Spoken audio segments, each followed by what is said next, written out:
네, 우리 지난주와 동일하게 우리 교수님께서 먼저 강의를 해주시고 그 이후에 질의응답 받고 하는 시간 갖도록 하겠습니다. 이제 바톤을 교수님께 넘기도록 하겠습니다. 예, 목사님 감사합니다. 어, 말씀 주신 대로 그 태풍 때문에 또 우리 큰 명절을 앞두고 있는 바로 전날 이어서 굉장히 바쁘실 텐데 이렇게 함께 해주셔서 너무 감사하고요. 제가 또 이런 저의 이야기를 할 수 있는 기회 주셔서 감사합니다. 지난주에 제가 이제 돌봄이라는 주제로 어떻게 보면은, 제가 가지고 있는, 어, 어떤 신앙적인 부담감 혹은 이제 고민, 이런 부분들을, 이제 생활에서, 해결하고 있는 방법들, 이제 돌봄이라는 주제로 이것들을 좀 소개했다고 한다면, 오늘은 그냥 제 직업적으로 하는 일들 하면서 이제 말씀을 드릴 수 있을 것 같습니다. 그래서 오늘은 돌봄 서비스라고 제가 이제 좀 주제를, 제목을 붙였고요. 그래서 돌봄이라는 통상적으로 제 마음 깊이 있는 고민거리하고는 좀 달리, 어, 뭐 좀 직업적으로 혹은 또 전문적으로 제가 하는 분야하고 연결시켜서 이제 요 주제를 좀 풀어내고요. 그리고 뭐 성도님들하고 혹은 교회와 어, 함께 할 수 있는 지점들을 좀 제가 제시를 해볼까 생각을 하고 있고요. 이 부분들이 뭐 혹시 도움이 될 수 있을 거라고 생각하면 또 향후에도 계속해서 어떤 서로 간의 연결고리들을 만들 수 있을 거라고 생각을 하고 있습니다. 그래서 제가 결론적으로 제시하고 싶은 것은요. 요즘에 이제 음, 뉴 노멀이라는 말을 이제 코로나 이후에 많이 썼었는데요. 새로운 규범이죠. 새로운 어떤 규범이 있는 세상, 규범이 이제 바뀌었다는 이야기를 하는데, 저는 오히려 우리 사회 문제를 해결하는 데는 새로운 도덕 공동체가 필요하다는 측면에서 이제 말씀을 드리려고 생각을 하고 있고요. 그러면서 이제 제안드리고 싶은 것은 돌봄 플랫폼, 교회가 돌봄 플랫폼이 되기 위한 학습 모임 혹은 학습 공동체를 이어가는 것이 어떻게 했는가 하고 좀 제안을 드려보려고 생각을 하고 있습니다. 그래서 전체 오늘 뭐 제가 이야기하는 것에 이제 결론 부분을 먼저 좀 말씀을 드렸고요. 돌봄 서비스와 연관돼서 뭐 문제 제기를 하는 것은 출산율입니다. 뭐 이미 어, 다 잘 아시는 내용인데요.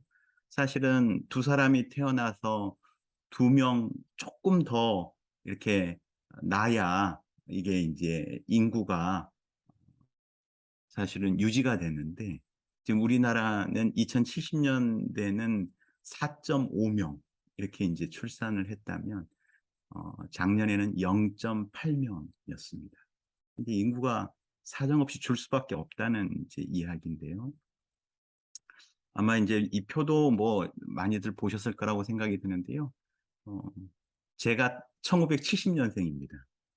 이제 71년도가 우리나라의 출생아 수가 가장 많았던 해입니다. 100만 명이에요. 근데 제 아이가 2002년생이고 지금 대학교 2학년인데요. 지금 그때 정확한 숫자는 안 나왔지만 이미 그때 출생아 수가 반으로 줄었습니다. 그렇죠? 50만 정도, 50만에서 40만. 제 다음 세대가 50만에서 40만. 그리고 지금 작년에는 26만. 그러니까 제가 태어났을 때보다는 4분의 1로 출생아 수가 줄었으니 이제 향후 인구 감소는 심각한 상황이 이제 될 수밖에 없습니다. 이게 이제 뭐 직업적으로 고민할 수밖에 없는데요. 목사님들은 이 통계를 이제 교회와 연결시켜서 아마 고민을 하실 거라고 생각이 되어지지만 저는 이제 학교와 연결시켜서 해보면 50만 명 정도가 대학의 정원입니다. 50만 명. 그러니까 이제 지금까지는 태어난 아이들과 지금 이제 2000년대 초반에 태어난 친구들이 대학을 들어오기 때문에 어, 대학 정원이 1대1이 된 상황이고요. 그다음에 정원이 줄어들지 않는다고 가정한다면 이 향후에는 반 이상의 대학이 없어져야 됩니다. 아니 정원이 없기 때문에 사람이 없기 때문에. 그래서 이제 통상 저희 같은 경우는 2024년이 상당히 숫자가 가장 많이, 그러니까 이것도 그냥 제가 근무할 수 있는 기간 중의 이야기입니다. 다 자기 중심으로 생각을 하다 보니 통계도 이제 그렇게 보게 되는 거죠. 아, 2024년을 버티면 그다음부터는 약간 늘어나기도 하거든요. 그래서 그때가 내가 근무를 하는 기간 속에서는 가장 힘든 시기겠구나, 이런 생각을 지금 하고 있고요. 그 이후에는 더 심각해지는 상황이겠죠. 실적으로 통계청에서 2019년 발표와 2021년 발표가 달라졌습니다. 그러니까 예측하는 인구 추계가 미래의 2021년이 되면 출생아 수가 290만일 거야, 이렇게 2019년에 추계를 했다면 2021년도 발표에 따르면 그게 벌써 3만 명이나 줄어서 지금 다시 조정이 되고 있는 상황이고요. 실제는 더 줄고 있죠. 그래서 이게 이제 기대했던 것보다 훨씬 급감하고 있다라는 이야기입니다. 그래서 이미 이제 교차가 되어 있는 상황입니다. 우리나라 같은 경우에는. 그래서 이러한 성경 말씀에 준해 본다면 사실은 이곳이 하나님의 명령을 수행하기에 가장 어려운 곳이 아닌가, 이런 생각이 들고요. 선교의 최전방이 대한민국이 아닌가, 이런 생각이 듭니다. 근데 이제 저희 대학도 그런 흐름이 있는데요. 잘 안 되니까 이제 해외로 나가는 어, 고민들을 많이들 하시는 것 같은데, 이거는 그냥 제 아주 순전히 개인적인 차원에서 그냥 감히 말씀을 드리면 어, 상당히 그 제국주의적인, 예전에 이렇게 식민지화 정책과 선교가 같이 갔을 때의 방식을 그대로 답습하는 수준에 머무르고 있는 거 아닌가, 이런 고민을 저는 좀 하기는 합니다. 그래서 우리가 어떻게 보면 최전방에 있는 상황인데 그 부분의 문제는 조금 회피하고 있는 게 아닌가. 이제 이 문제를 과연 신학적으로는 어떻게 접근하는지 제가 잘 모르겠습니다. 그래서 이제 가끔은 어떤 목사님들은 이 주제를 가지고 최근에 설교를 하시는 것 같더라고요. 이제 우리 교회 말고 이제 다른 교회 목사님들에 의해서 제가 보기는 했었는데요. 이제 심각한 사회 문제이고, 그다음에 신학적 주제가 우리 한국이라는 땅에서 또 돼야 되는 내용 아닌가, 돼야 되는 중요한 현상 아닌가, 이런 생각을 하게 되는데, 저는 이제 그런 측면에서 오늘 말씀드릴 수 있는 그런 상황은 아니고요. 그다음에 제가 거기에 대한 깊은 어떤 또 성찰이 있는 것도 아니기 때문에 저는 제 전공 영역에서 좀 말씀을 드리는 게 맞겠다, 이제 생각을 하고 있고요. 처음에 말씀드렸던 것처럼. 그래서 제가 두 가지 자료를 가지고 오늘은 이제 상당히 내용들을 구성을 하고 있습니다. 최근에 고려대학교 김희광 교수가 쓴 논문 돌봄과 복지. 복지라는 용어 자체를 돌봄으로 바꾸자, 이런 이야기를 지금 하고 있는 논문이고요. 그다음에 이것과 맞춰서 우리나라 사회 서비스 정책이 어떻게 진행돼야 하는가와 관련된 두 개의 자료가 오늘 제가 여러분들한테 설명드리는 자료의 많은 부분을 차지하고 있다는 거 먼저 말씀을 드리고요. 김희강 교수는 이렇게 이야기를 하고 있습니다. 저출산 위기는 재화를 지불하는 것으로 해결하기 어려운 성격의 것이며, 이는 실제로는 삶의 영역 전반에서 돌봄의 문제를 누가 책임져야 할 것인지에 대한 근본적인 질문에 답해야 하는 문제이다, 이렇게 이제 이야기를 하고 있습니다. 근데 지금까지 통상 복지와 관련된 부분들이 재화로 이것들을 해결할 수 있다라는 어, 생각을 가지고 있습니다. 왜냐하면 사회복지가 사실은 자본주의에서 비롯됐다라고 생각을 많이 하는데요. 그런 특성이 바로 여기서 나타나는 거죠. 돈으로 해결하는 겁니다. 그래서 우리가 가지고 있는 여러 가지 문제들은 예산이 확보되면 해결될 거라고 생각을 하고요. 아이도 돈을 주면 나을 거라고 생각을 한다는 거죠. 이 부분에 대해서 반성이 이제 있는 상황이고요. 이제 소리가 들리시죠? 인구 절벽에 이어 그냥 요즘 여러분들 인구 지진이란 들으셨던 말이 회자되고 있습니다. 일 수도 영국의 있습니다. 인구학자가 인구 고령화의 파괴력이 지진보다 훨씬 크다는 뜻에서 만든 용어입니다. 지진 규모 9.0에 비유할 정도로 충격이 크다는 겁니다. 때마침 홍남기 경제부총리도 이 인구 지진이란 표현을 쓰면서 10년 뒤에 우리 사회 인구 감소가 가져올 파장을 경고하고 나섰습니다. 인구 지진을 피할 수 없다면 충격의 강도를 줄이는 방향으로 대책을 마련하겠다는 겁니다.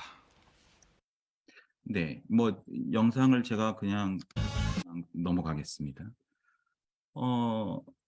실질적으로 예전에 자본주의 사회 폐해를 이야기했던 분들이 공산당 선언을 통해서 세상을 좀 많이 바꿨죠. 최근에는 돌봄 선언이라는 글이 나와서 책으로 이제 만들어졌고요. 주요 학자들이 여러 가지 주장을 하는 내용들을 하나로 모아서 다음 세상을 여는 데 있어서 이런 부분들에 신경을 써달라는 이야기를 정리했습니다. 마치 공산당 선언문처럼 이제 이런 글들을 써서 이제 내기도 했었는데요. 지난 선거에서는 실질적으로 이런 내용이 등장하기도 했습니다. 돌봄 국가라는 말이. 그래서 돌봄이 우리 사회에서 이제 굉장히 중요한 이제 주제로 떠오르고 있고요. 이게 이제 사회 서비스를 넘어서 국가의 행정, 그다음에 여기 보시면 이제 정치적인 고로까지 지금 치닫고 있는 상황인데요. 그만큼 돌봄과 관련된 이슈가 우리 사회의 중요한 문제라고 생각이 되었습니다. 그래서 앞에서 제시했던 김희강 교수님의 논문에 보면 복지는 개인의 인간다운 삶이라는 일정 수준의 소득, 그리고 이로 인해서 나타나는 사회적 위험에 대비를 하는 보장을 목적으로 하고 있습니다. 근데 이걸 철저히 해체시키고 다시 체계를 만들어야 된다고 이야기를 이제 하는 거죠. 그래서 돌봄은 인간다운 삶을 취약한 누군가의 돌봄 필요에 응답함으로 성취하고자 하는 내용이라고 이야기를 하고 있습니다. 복지는 국가가 일방적으로 재원을 만들어서 줘야지만이 해결이 되는 부분이기 때문에 사실 그것이 끝도 없는 상황에서 이제 욕구가 파생되는 상황이라는 거죠. 돌봄은 그것과 차원이 좀 다른 내용에서 문제를 보고 또 그 해결점도 찾아야 된다고 이야기를 합니다. 그러니까 이제 지난 시간에 제가 조금 말씀을 드렸지만 돌봄 윤리라는 차원에서 이 부분들을 이야기를 하면 누군가의 의존성, 철저한 의존성에 응답하려는 도덕성, 이 부분을 강화시켜서 실적으로 인간과 인간의 관계 속에서 이 문제를 해결하는 형태가 돼야 된다. 따라서 돌봄이라는 것이 국가 운영에 굉장히 중요한 바탕이 되어야 한다는 주장을 하고 있습니다. 마치 우리가 지금까지 썼던 복지라는 용어처럼. 근데 이러한 것들은 구체적인 서비스 차원에서 역시 이야기가 되고 있습니다. 아까 제가 보여드렸던 사회 서비스라는 책에서도 이제는 더 이상 사회 문제가 빈곤이 아니다라는 거죠. 그래서 예전에는 빈곤 때문에 돌봄의 부재가 나타났다고 이야기를 한다면 지금은 돌봄으로 빈곤의 문제를 오히려 해결할 수 있다는 생각, 혹은 돌봄의 일부분의 문제로서 빈곤을 생각하는 형태로 바뀌었습니다. 다시 말하면 노인들에게 급식하는, 그렇죠? 무상으로 뭐 이렇게 식사를 대접하는 그런 서비스가 예전에는 돈이 없어서 사람들이 식사를 굶기 때문에 밥을 대접했다면 이제는 그것이 돌봄이라는 차원에서 밥을 대접해야 되는 상황이라는 거예요. 그래서 더 이상 빈곤의 문제가 1순위가 아니고요. 오히려 돌봄이 1순위라고 이야기를 이제 하고 있는 부분이죠. 그래서 이러한 돌봄과 관련된 부분들을 국가가 해결하기 위해서 여러 가지 고민을 하는데요. 이거는 사회복지 제도 체계인데요. 여러분 다 아시는 것처럼 우리가 이제 4대 보험 혹은 5대 보험 이렇게 이야기하는 사회보험 측면이 복지의 이제 한 줄기고요. 그다음에 하나는 기초생활수급. 그러니까 이제 예전에 아주 가난한 분들에게 급빈자라는 이제 이야기도 우리가 하고 그랬었는데요. 기초생활 보장을 해주는 급여를 국가가 제공하는 거죠. 세금으로. 이게 이제 한 축이고요. 나머지 한 축이 바로 사회 서비스입니다. 이 사회 서비스의 내용이 요즘에 굉장히 많이 바뀌고 있고, 이것이 마치 사회 서비스가 돌봄 서비스라는 말로 이렇게 치환될 수 있을 정도로 이 분야의 돌봄이 강조되고 있습니다. 그래서 기존에 우리가 사회 서비스를 한다라고 이야기했으면 복지관을 수탁하고, 그렇죠? 이제 연합회에서도 이제 복지관 수탁하는 일들을 한동안 했었는데요. 그런 식으로 복지 서비스, 사회 서비스에 참여한다고 한다면 이제는 그 방향이 혹은 방법이 굉장히 달라지고 있습니다. 그래서 여러분들이 이제 돌봄과 관련된 우리가 활동을 할 때에, 그러니까 혹은 우리 사회의 가장 근본적인 문제인 돌봄에 우리가 고민하게 될 때에, 뭐 제가 지난 시간에 이야기했던 것처럼 영적인 차원에서 그리스도인으로서 제자된 도리를 한다는 차원에서도 접근이 가능할 거라고 생각을 하고요. 근데 같은 행위를 사실은 사회 서비스 체계 안에서 하는 것도 점점 더 가능해지고 있고, 교회 단위에서 혹은 개인 단위에서 거기에 참여하는 것들이 더욱 쉬워지고 있습니다. 이제 그 설명을 조금 제가 이제 드리려고 오늘 이제 이런 자료들을 가지고 나왔는데요. 왜 그런가 하면요. 이게 우리나라 소위 아까 사회 서비스라는 분야가 어떻게 흘러가고 있는지에 대한 이제 구분입니다. 1960년대부터 전쟁 이후부터 2020년대까지 우리나라 소위 아까 그 사회 서비스 분야가 어떤 식으로 바뀌어가고 있는가를 설명해 놓은 자료인데요. 이 자료에 따르면 1세대 사회 서비스라는 것이 있고 2세대 사회 서비스, 3세대 사회 서비스라는 것이 있습니다. 그러니까 이제 이 지점들을 이렇게 이제 수치가 어떻게 바뀌었느냐에 따라서 이제 나눠 놓은 연구 결과 있죠. 그래서 아동 생활 시설 그리고 종합, 우리가 지금 장애인 복지관, 뭐 종합사회 복지관, 노인 복지관 이런 것들을 교단이 운영을 하고 있는데요. 그거는 이제 여기에 속하는 내용입니다. 그래서 종합 노인 장애인 복지관의 수, 그리고 노인 시설 생활자 뭐 이렇게 이야기를 했는데, 노인 중에 사회 서비스를 받고 있는 사람들이 얼마나 늘어나는가, 이거에 따라서 1세대 사회 서비스, 2세대 사회 서비스, 3세대 사회 서비스 이렇게 나눠놨어요. 왜 이렇게 나눴는가 하면은 초반에 우리가 이게 급격히 소위 복지관들이 늘어나고 있는 시점이 있고요. 그 다음에 노인 관련된 서비스가 급격히 늘어나는 시점이 있습니다. 요 두 지점을 나눠서 1세대와 2세대를 구분하고 있습니다. 그러면 1세대의 사회 서비스는 뭐냐? 생활시설. 그러니까는 우리가 이제 소위 뭐 아주 더 이제 옛날 버전으로 이야기한다면 수용시설이죠. 그러니까는 건물을 지어서 서비스가 필요한 사람을 거기다 모으고 24시간 케어를 진행하는 방식입니다. 이게 이제 1세대 사회 서비스라고 이야기하는 부분이고요. 2세대 사회 서비스는 소위 이용시설입니다.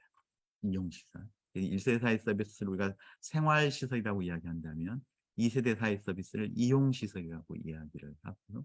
그때 우리가 우리 교단에서도 이 이용시설을 수탁하는 일들을 꽤 했었습니다. 그래서 이제 합회마다 뭐 몇 개씩 운영을 하고 있고요. 근데 아마 영남 합회만 이용시설을 수탁받아서 운영하는 일을 하지 않고 계신 걸로 알고 있습니다. 근데 이게 2005년이 넘어서면요, 3세대 사회 서비스로 바뀌게 됩니다. 이 3세대 사회 서비스를 이용권이라고 여기 적어놨습니다. 근데 이걸 여러분들이 아마 목사님도 들어보셨을 텐데, 바우처라는 말을 아마 들어보셨을 겁니다. 바우처. 그래서 사회 서비스가 제공되는 방식 자체가 이제는 완전히 달라지고 있다는 이야기입니다. 예전에는 사람을 모아서 같이 생활하면서 돌봄을 제공했다면, 그리고 낮 동안에 돌봄을 제공하는 일들이 주요한 서비스의 내용이었다면, 이제는 다른 방식의 서비스가 만들어지고 있다는 이야기입니다. 이용권에 대한 부분들을 이야기를 하고 있는데요. 뭐 이걸 조금 더 이제 우리가 보기 편하게 그냥 1세대 생활시설은 이런 것들이 있고, 2세대 이용시설은 이런 것들이 있고, 우리 이제 복지관들이죠.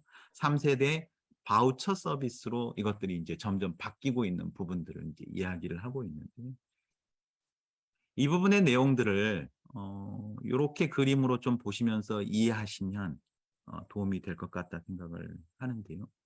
예전에는 정부가 서비스를 제공하는 데 있어서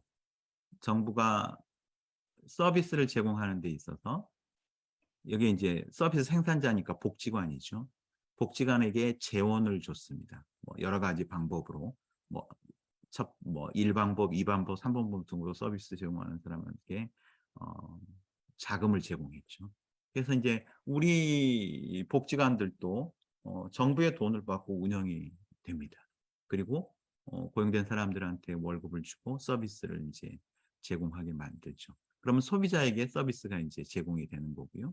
이게 이제 서비스를 받는 사람이라는 뜻에서 리피션트. 그 다음에 이 서비스를 받음으로 인해서 사실은 가족 등등이 혜택을 보게 되어 있습니다. 그래서 이제 이것을 비니피셔리라고 이야기해서 소비자라고 이제 또 다른 수준의 소비자라고 이야기를 하고 있고요. 이들의 세금으로 사실은 이것들이 이런 식으로 운영되게 되어 있습니다. 일반 국민들이 세금을 내고 그 세금을 기관들한테 제공을 해가지고 서비스를 받게 하고 다시 이들이 혜택을 보면서 이게 선순환으로 돌아가게 되어 있는 부분이죠.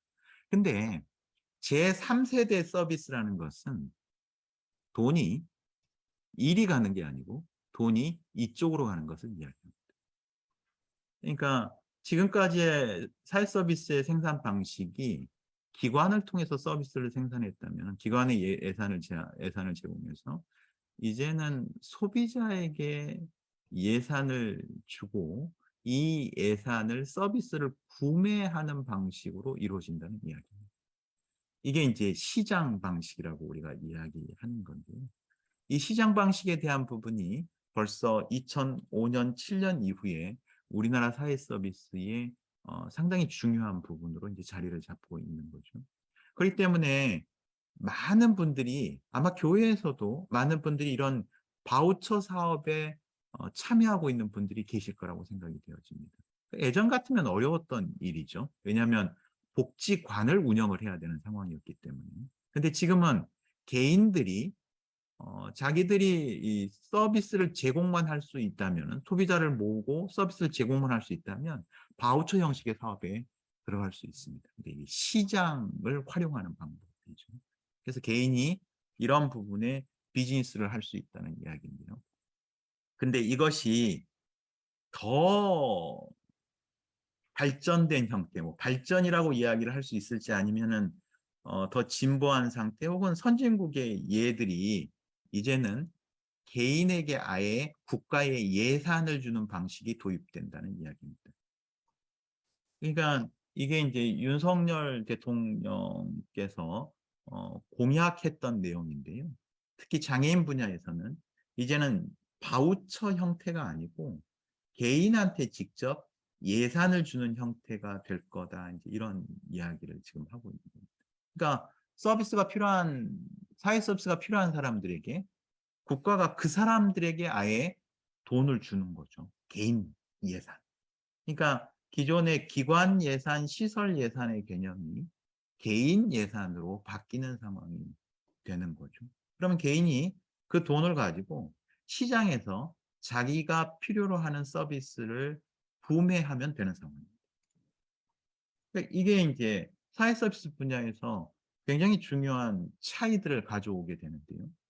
실질적으로 사회복지와 관련된 규제 이런 것들이 상당히 해체될 가능성들이 높아집니다. 그래서 실제로 개인이 시장에서 자기의 욕구를 해결할 수 있는 방식으로 어떠한 서비스나 상품을 자유롭게 구매하는 시대가 올 수도 있다는 이야기입니다. 그래서 개인이 예산을 관리하고 그 개인이 예산을 어떻게 쓸 것인가와 관련해서 공공기관의 승인을 받기만 하면 실적으로 시장에서 그러한 서비스를 확보할 수 있는 시대가 이제 된다는 이야기인데요. 그렇게 됐을 때 많은 일반인들이 그와 관련된 사업에 종사할 수 있는 여지가 굉장히 넓어진다는 이야기입니다. 그래서 이 부분과 관련되어서 사실은 국가가 이렇게 진행하는 것은 서비스를 만들어내는 곳들을 다원화시키기 위해서 그렇게 진행을 합니다. 그랬을 때에 사실 교회도 이러한 서비스를 만드는 곳이 될 수 있다는 이야기입니다. 그래서 어떤 형태로든지 그들에게 서비스를 제공할 수 있는 요건을 갖춘다면은 이제 이런 부분에서 많은 활동이 가능할 수 있는 여지가 이제 열리는 거죠. 우리가 이것을 사실은 시장화라고 이야기를 합니다. 그래서 이 부분을 반대하시는 분들도 있고 사실은 학자들 중에는 찬성하시는 분들도 있는데 그렇게 결국 갈 수밖에 없는 이유는 돌봄의 예산이 무한대로 늘어날 수는 없기 때문입니다. 시장에서 그러한 문제들을 개인이 해결할 수 있는 방식으로 이것들을 바꿔주는 것이 이러한 문제를 해결할 수 있는 방법이라고 생각을 하는 거죠. 그렇기 때문에 여러 가지 개인 예산에 대한 이야기들이 나오고 있는데요. 뭐 이것들은 제가 넘어가도록 할게요. 뭐 이제 제가 좀 뭐라 그래야 되나요? 약간 이론적인 이야기들을 계속 진행하다 보니까 여러분들이 이제 상당히 흥미가 떨어지시는 상황인 것 같은데 이 부분을 이해를 하시면은 왜 제가 그러한 제안을 하는지를 좀 이해하실 수 있을 것 같아서 제가 이제 내용들을 집어넣었는데 하여튼 쉽지가 않다 생각을 지금 다시 하게 됐습니다. 그래서 사회 서비스의 생산 구조가 이제는 전문 조직들에게 이제 다 국한되어서 진행되는 것들이 아니고요.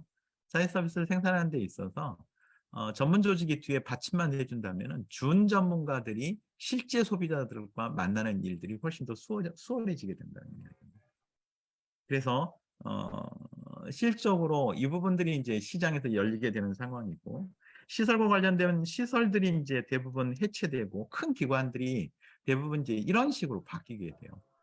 그래서 전통적인 돌봄 서비스 조직은 뭐 예를 들어서 관장, 기관장이 계시고 중간관리 뭐 이렇게 사회복지사들 경력 있는 그런 다음에 소위 우리가 이야기하는 요양보호사나 활동부조인들 이렇게 이제 이런 구조에서 일을 하는 거죠. 왜냐하면 기관으로 사람들을 모았기 때문이에요. 근데 이제 이것들이 이제 앞으로는 바뀔 수밖에 없다는 이야기입니다. 이게 이제 조직이 거꾸로 쓰는 상황이죠. 왜 이렇게 되는가 하면 실질적으로 서비스 이용자들이 각자의 생활 환경에서 서비스를 받기 때문입니다. 예전에는 기관으로 사람을 모아들였다면 그것이 이제 소위 1세대 사회 서비스 방식이죠. 생활시설이라고 우리가 이야기했어요. 이것들이 점차 각 사람들이 있는 그곳에서 그들이 살고 싶어하는 사람, 그들이 살고 싶어하는 장소에서 서비스가 이루어질 수 있도록 풀어버리는 거죠. 그래서 예산을 개인한테 주고 자기가 있는 곳에서 자신의 욕구를 충족시키면서 살도록 할 수밖에 없는 구조가 앞으로 이제 점점 만들어진다는 겁니다. 이것은 인권이란 차원 때문에 그렇기도 하고 그 다음에 그 안에는 예산을 감당하지 못하기 때문에 그것을 효율적으로 진행하기 위해서 이렇게 될 수밖에 없다는 거예요. 그래서 제가 여러분들한테 이제 제안하고 싶은 부분은 이건 직접 지원 전문가라고 이제 이야기했던 소위 직접 돌봄을 제공하는 분들을 교회가 양질의 인력을 보유하고만 있다면 어떤 형태로든지 사회 서비스를 제공할 수 있는 역할을 이제 할 수 있을 것이다. 이제 이런 이야기고요. 다만 중요한 것은 어떻게 직접 서비스를 제공하는 이 준 전문가들, 양질의 준 전문가들을 양성할 것인가가 이제 관건이 되겠죠. 그래서 아마 교회에서도 많은 분들이 지금 요양보호사로 활동을 하실 거라고 생각이 되어집니다. 그렇죠? 그래서 저희도 뭐 지금 은퇴하신 저희 숙모님, 이모님 다 요양보호사 교육을 받으셔가지고 요양보호사 활동을 하고 계시는데요. 아마 교회에 그런 분들이 많으실 텐데 이들에 대한 네트워크를 만들고 이들을 더 나은 수상가로 확보할 수 있다면 교회에서 얼마든지 우리 사회 가장 큰 문제가 되고 있는 거의 저출산으로 인한 돌봄의 공백 문제에 교회가 기여할 수 있는 일들이 얼마든지 있을 수 있겠다. 이런 말씀을 제가 이제 드리고 싶어서 하여튼 어, 어떻게 보면 좀 뭐 저는 그냥 뭐 이렇게 말씀드리면 될 거라고 생각했더니 굉장히 이해하기 어려워 하시는 이 표정을 보니까 뭐 굉장히 집중력이 떨어져 계신 것 같은데 하여튼 그런 내용들을 좀 설명드리고 싶었고요. 그래서 그런 여지들이 이제 갈수록 만들어질 텐데 이것이 그간에는 복지 원리에 의해서 돈이 있으면 자본이 있으면 복지를 할 수 있다. 이런 이제 생각들을 우리가 머릿속에 많이 가지고 있었는데 지금은 이제 돌봄 원리에 의해서 취약한 인간의 돌봄 필요에 반응하고자 하는 도덕적인 사람들이 있으면 우리가 얼마든지 이 일들을 진행할 수 있지 않을까 하는 이야기입니다. 그래서 예전에는 자원의 재분배가 실질적으로 복지의 가장 중요한 부분이었다면 지금은 관계의 실천, 어떤 관계 속에서 우리가 그들의 필요에 응답하는 형태에서 이 부분이 이제 진행돼야 되는 거죠. 사실 이렇게 진행되는 것은 시민적 권리를 강조하는 부분이기 때문에 한없이 재원이 들어가야 되는 상황입니다. 이거는 2차 세계대전 이후에 실적으로 선진국이 경제 성장이 뭐 10% 가까이 됐을 때에 나온 모델이라고 생각이 되어집니다. 근데 지금은 아시겠지만 경제 성장이 어렵습니다. 그렇죠? 뭐 향후에 전쟁이 일어나면 또 뭐 상황은 달라질 거라고 생각이 되어집니다. 지금 뭐 러시아도 경제 성장이 엄청 이루어지고 있잖아요. 전쟁하고 난 다음에.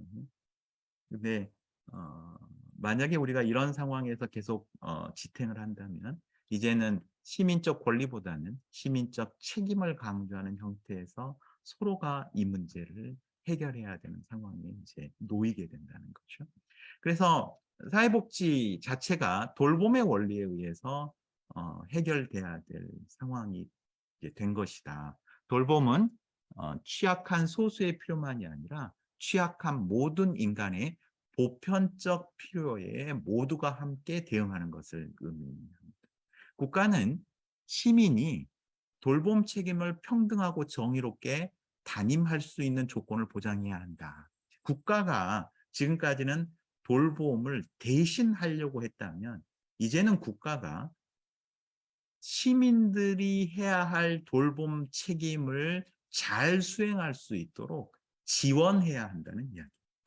그러니까 예를 들어서 내가 부모님을 모시고 싶어 한단 말이죠. 누구나 다 그런 마음이 있을 것이라고 생각이 되어집니다. 근데 내 부모님을 시설에 갖다 맡겨서 국가가 그것을 책임지는 형식으로는 이 문제를 지속적으로 해결할 수 없다는 이야기. 뭐냐면 내 부모님을 내가 모시려는 도덕적인 책임을 할 수 있도록 국가가 그러한 조건을 만들어줘야 한다는 이야기입니다. 이런 식으로 복지의 문제가 해결되는 시대가 올 수밖에 없다는 이야기죠. 그렇기 때문에 이게 아동도 마찬가지고요. 그 다음에 노인도 마찬가지고 장애인도 마찬가지입니다. 복지의 주요 세 인구 집단이죠.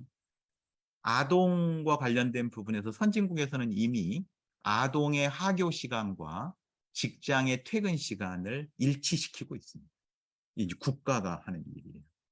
그래서 자녀의 돌봄을 부모가 할 수 있도록 국가가 조건을 만들어주는 거죠.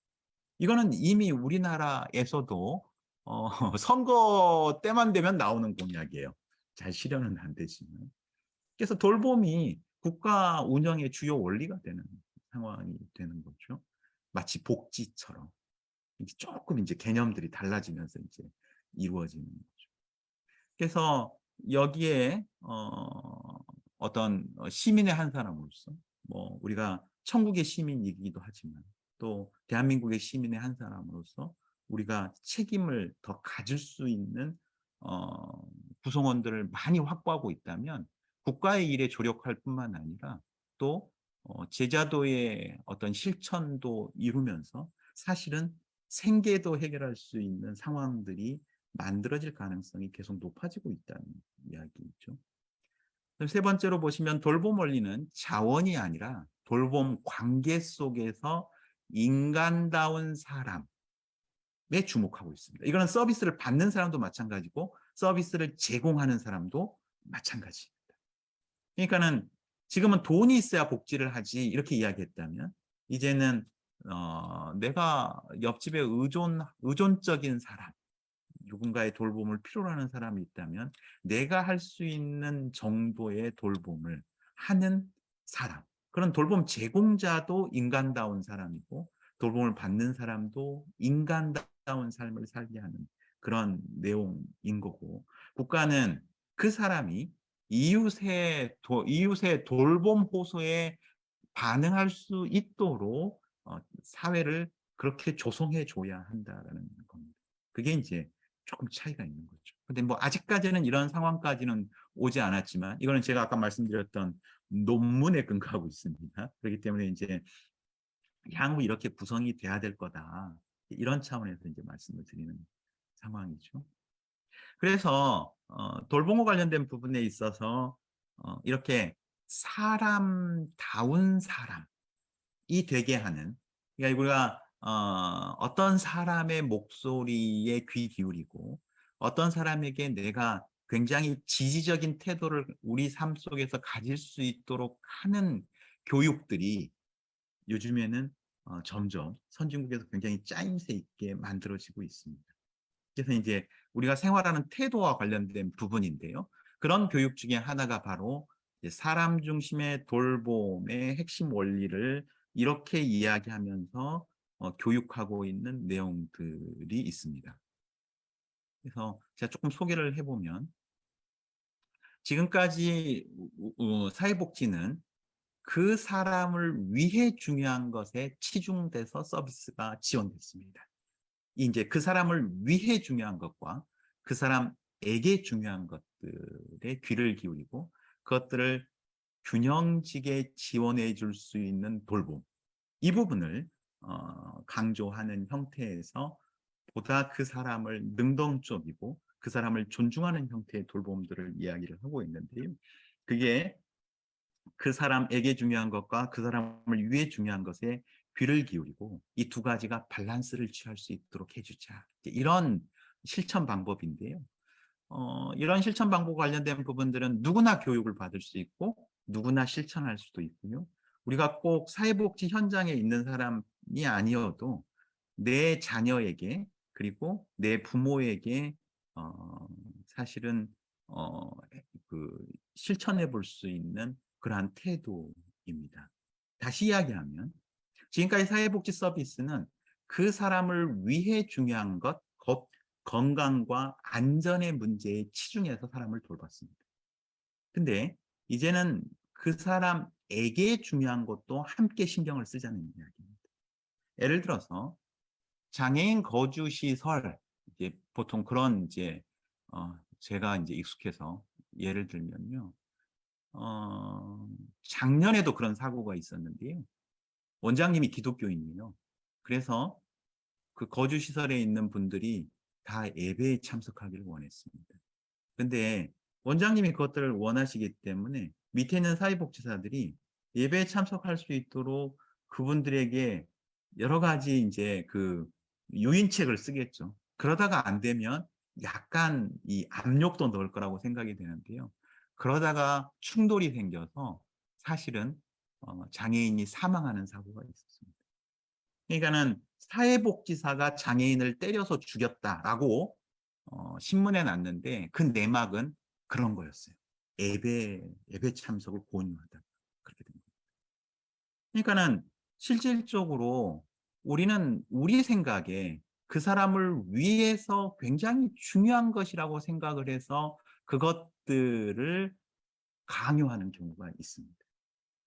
이게 이제 사회복지 용어로 이야기하면 패터럴리즘, 부모 같은 마음으로 복지를 한다라고 우리가 보통 이야기합니다. 온정주의라고 이야기를 하죠. 그러니까 자기가 신앙을 해보니, 본인이 신앙을 해보니 굉장히 도움이 되고 이것들은 삶에서 빠져서는 안 된다고 생각하니까 그 부분에 대해서 다 당신을 위해서 그렇게 이분들이 예배에 참석을 요구했던 거죠. 근데 이건 우리 자녀들에게도 마찬가지입니다. 여러분들이 저희 아이도 고등학교 3학년 때 11시 반에 그 집에서 과외 선생님이 와서 과외를 시작해서 1시에 끝났어요. 이거는 아동 학대입니다. 그렇죠? 아이들의 삶 자체를 굉장히 피폐화시키는 거죠. 그런데 우리는 뭐라고 이야기하냐면 다 너를 위한 거야 이렇게 이야기를 하면서 강요하게 되죠. 그래서 이 건강과 안전의 문제 혹은 사회 규범에 맞게 행동하는 문제 이런 것들이 중요하지 않다는 게 아닙니다. 어떻게 밸런스를 취해줘야 된다는 거죠. 그 사람에게 중요한 것과 연결해서 둘 사이에 밸런스를 취해주면서 이들의 삶의 질을 높여주자는 이야기예요. 그래서 돌봄 서비스를 받는 사람들은 대체로 힘이 없는 사람들이기 때문에 상당히 사회가 규정하는 건강, 안전 이런 것들에 과도하게 지배받게 되어 있습니다. 예를 들어서 어떤 사람이 자해를 해요. 그러면 시설에서는 무거운 옷을 입혀놓거나 혹은 묶어놓습니다. 이거는 여러분들 주위에 계신 어르신들을 요양시설에 맡겼다는 사람들에게서 쉽게 들을 수 있는 이야기. 우리의 돌봄이 이런 식으로 important fo에 치중되어 있기 때문에 나타나는 문제입니다. 그래서 그분이 중요하게 생각하는 것이 도대체 뭔지를 계속 살피는 것은 이 둘의 밸런스를 취하는데 굉장히 중요하다고 생각이 되어지는 거죠. 그래서 임포턴트 2와 관련된 부분은 그냥 그분한테 좋은 거예요. 그래서 끊임없이 그분이 좋아하는 것이 무엇인지를 찾는 겁니다. 누구랑 함께 있을 때 좋아하는지, 어떤 문화와 규범을 적용했을 때 좋아하는지, 자신의 문화와 규범, 루틴, 의례는 무엇인지. 이게 이제 사실은 SD 우리 재림 신앙을 하고 난 다음에 나이가 들어서 요양시설에 들어가신 분들의 가장 큰 어려움이에요. 먹는 것, 생활하는 것, 일상의 루틴, 이런 것들, 의례, 이런 것들이 존중받지 못하기 때문에 괴롭습니다. 그죠? 그러니까 먹을 것 잘 주고 뭐 다 잘해준다 하더라도 우리 이 음식이 아니에요. 우리 생활 방식이 아닌 거죠. 그러니까는 이들에게 중요한 것이 무엇인지를 찾아달라는 이야기.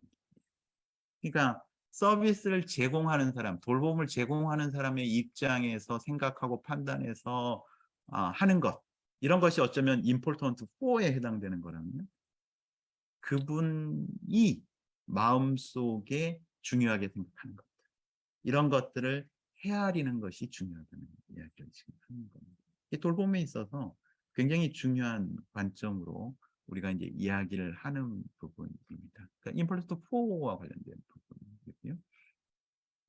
그래서 important for와 관련된 부분에 치중되어 있는 삶, 우리의 삶도 이런 삶이 있을 수 있습니다.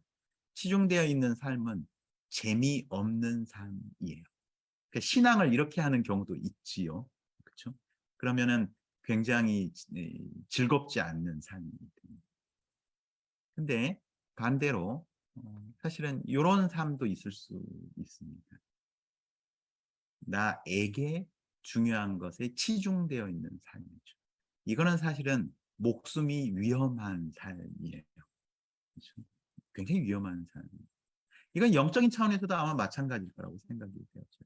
그래서 이것 둘 사이의 균형을 어, 잘 맞춰주는 것이, 이거는 우리 삶도 마찬가지고 우리가 반응해야 되는 그 사람들의 삶도 아마 마찬가지일 거라고 생각이 되어져요.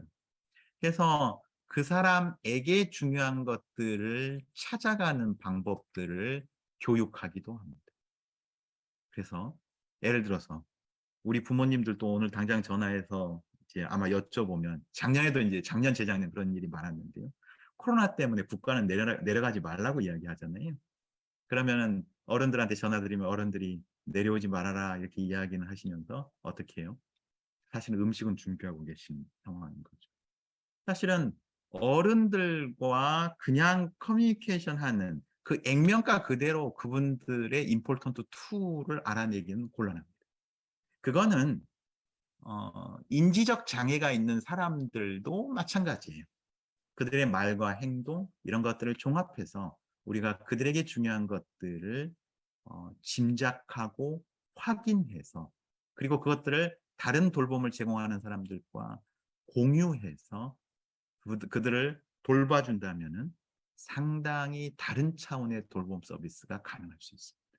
이 돌봄의 질이 달라지고 그 사람의 삶의 질이 달라질 수 있죠. 그래서 돌봄에 필요한 그 important to라는 정보를 발견하는 기술, 발견하는 기술이라고 되어 있지만 그냥 일반인들도 다 교육받을 수 있는 태도에 해당되는 내용입니다. 그 다음에 이것들을 우리가 곰곰이 씹어서 그거는 그런 뜻이었을까 생각해 보는 겁니다. 그 다음에 실제 우리가 그 돌봄과 관련된 부분에서 이것들을 활용하는 기술 혹은 태도, 이 11가지를 사실은 미국에서는 인지적 장애가 있는 사람을 돌보는 사람들은 필수로 교육받게 하고 있습니다. 그러니까 이러한 태도를 가진 사람이 돌봄에 종사해야 된다는 이야기죠.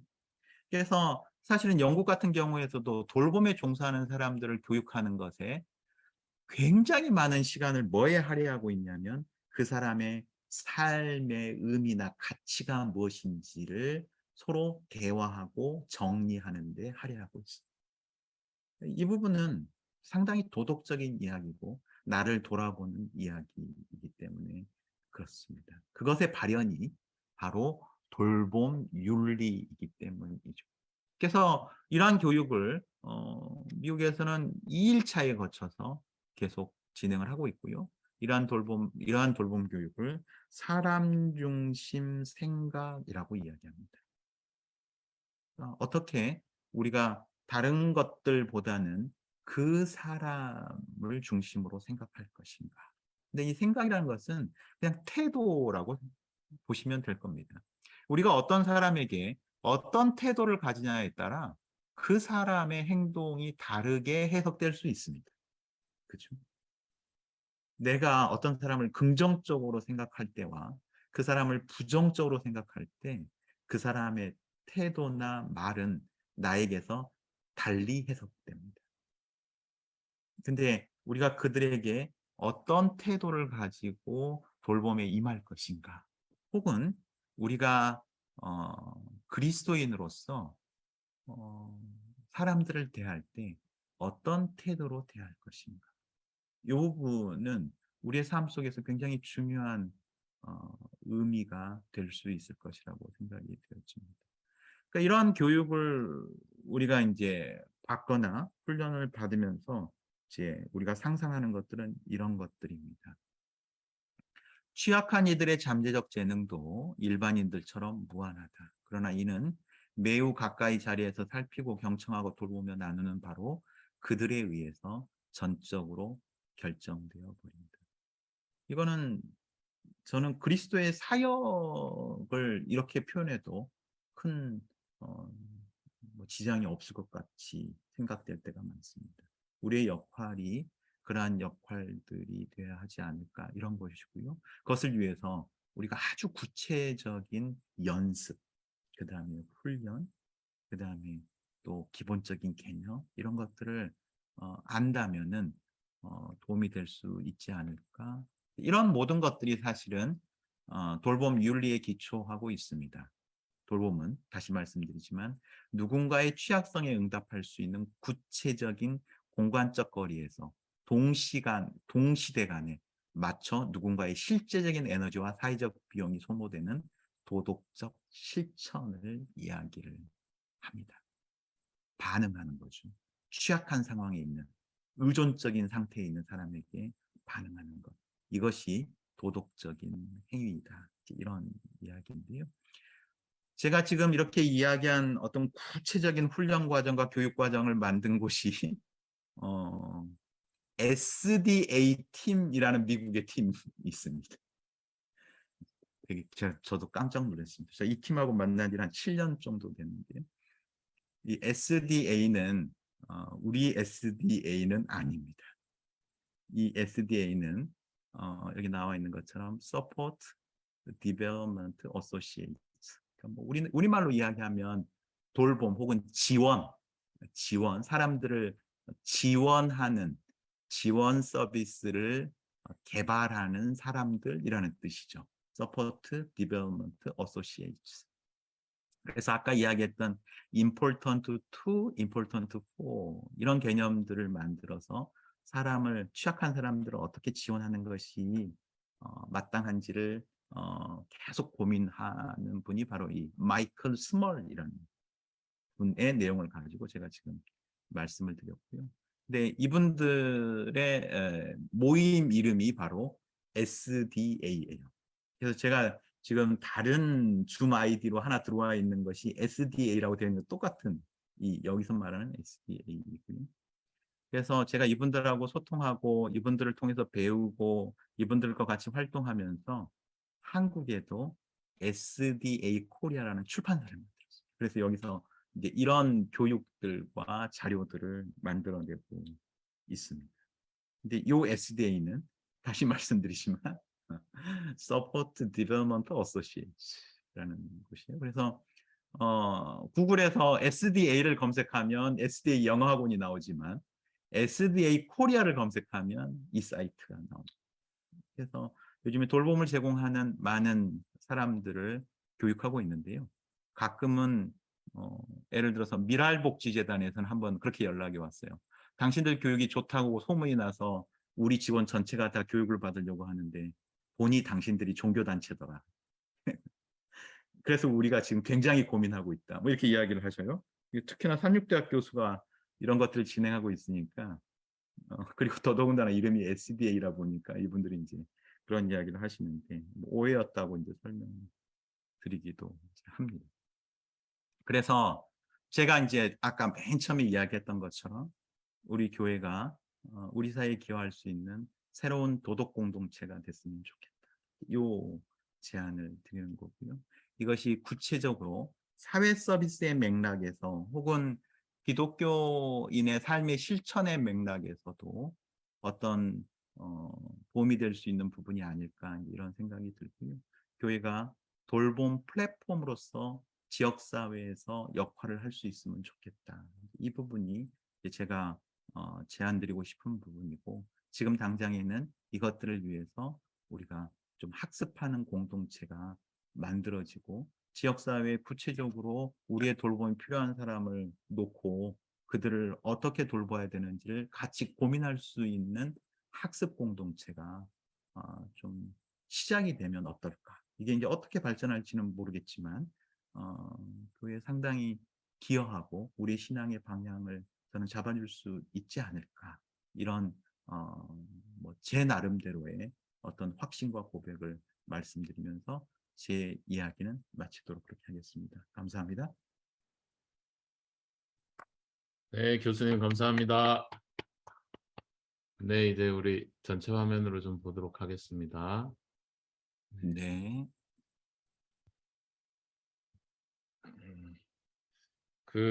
우리 오늘 전체적으로 교회가 앞으로 어떤 방향으로 나가면 좋을까 돌봄을 주제로 해서 또 귀한 강의 해주셔서 감사합니다. 이 시간은 이제 우리 질의응답하는 시간인데요. 오늘은 여기 보니까 우리 합회 부장님들도 들어와 계시고 또 우리 지역교회 목사님들 그리고 우리 평신도 지도자분들도 계십니다.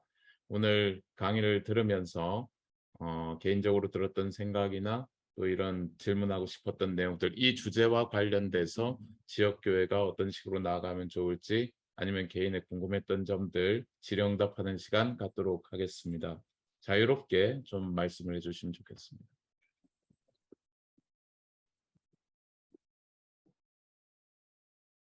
네, 누가 먼저 좀 하시겠습니까?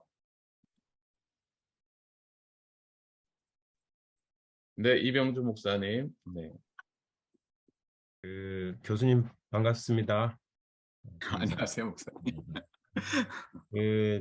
오늘 말씀해 주신 내용 중에 이제 계속해서 어떤 이렇게 복지의 개념이 이제 돌봄의 개념으로, 그리고 또 계속 진보해 가는 과정에 있다고 말씀해 주셨고, 이미 이제 그 아우츠 중심으로 수혜자가 선택할 수 있는, 맞습니다. 네. 그러나 한편으로는 이 그 돌봄을 제공하는 서비스를 제공하는 주체는 전문가가 아닌 이제 준 전문가들이 이제 끼어들 수 있는 여백이 생겼다 그러는데, 향후 그 준 전문가들의 이 서비스 제공 능력이라 할까요, 질이라 할까요, 이것이 가다 보면 이제 평가가 되겠죠. 지금 아마 이제 아까 강의하신 중에서도 여기에 대한 찬성 견해가 있고 학자들 사이에서 반대 견해가 있다 그러는데, 반대 견해를 가진 사람들은 아마 서비스의 질 때문에 이제 그런 반대의 견해를 가지지 않겠나 싶어요.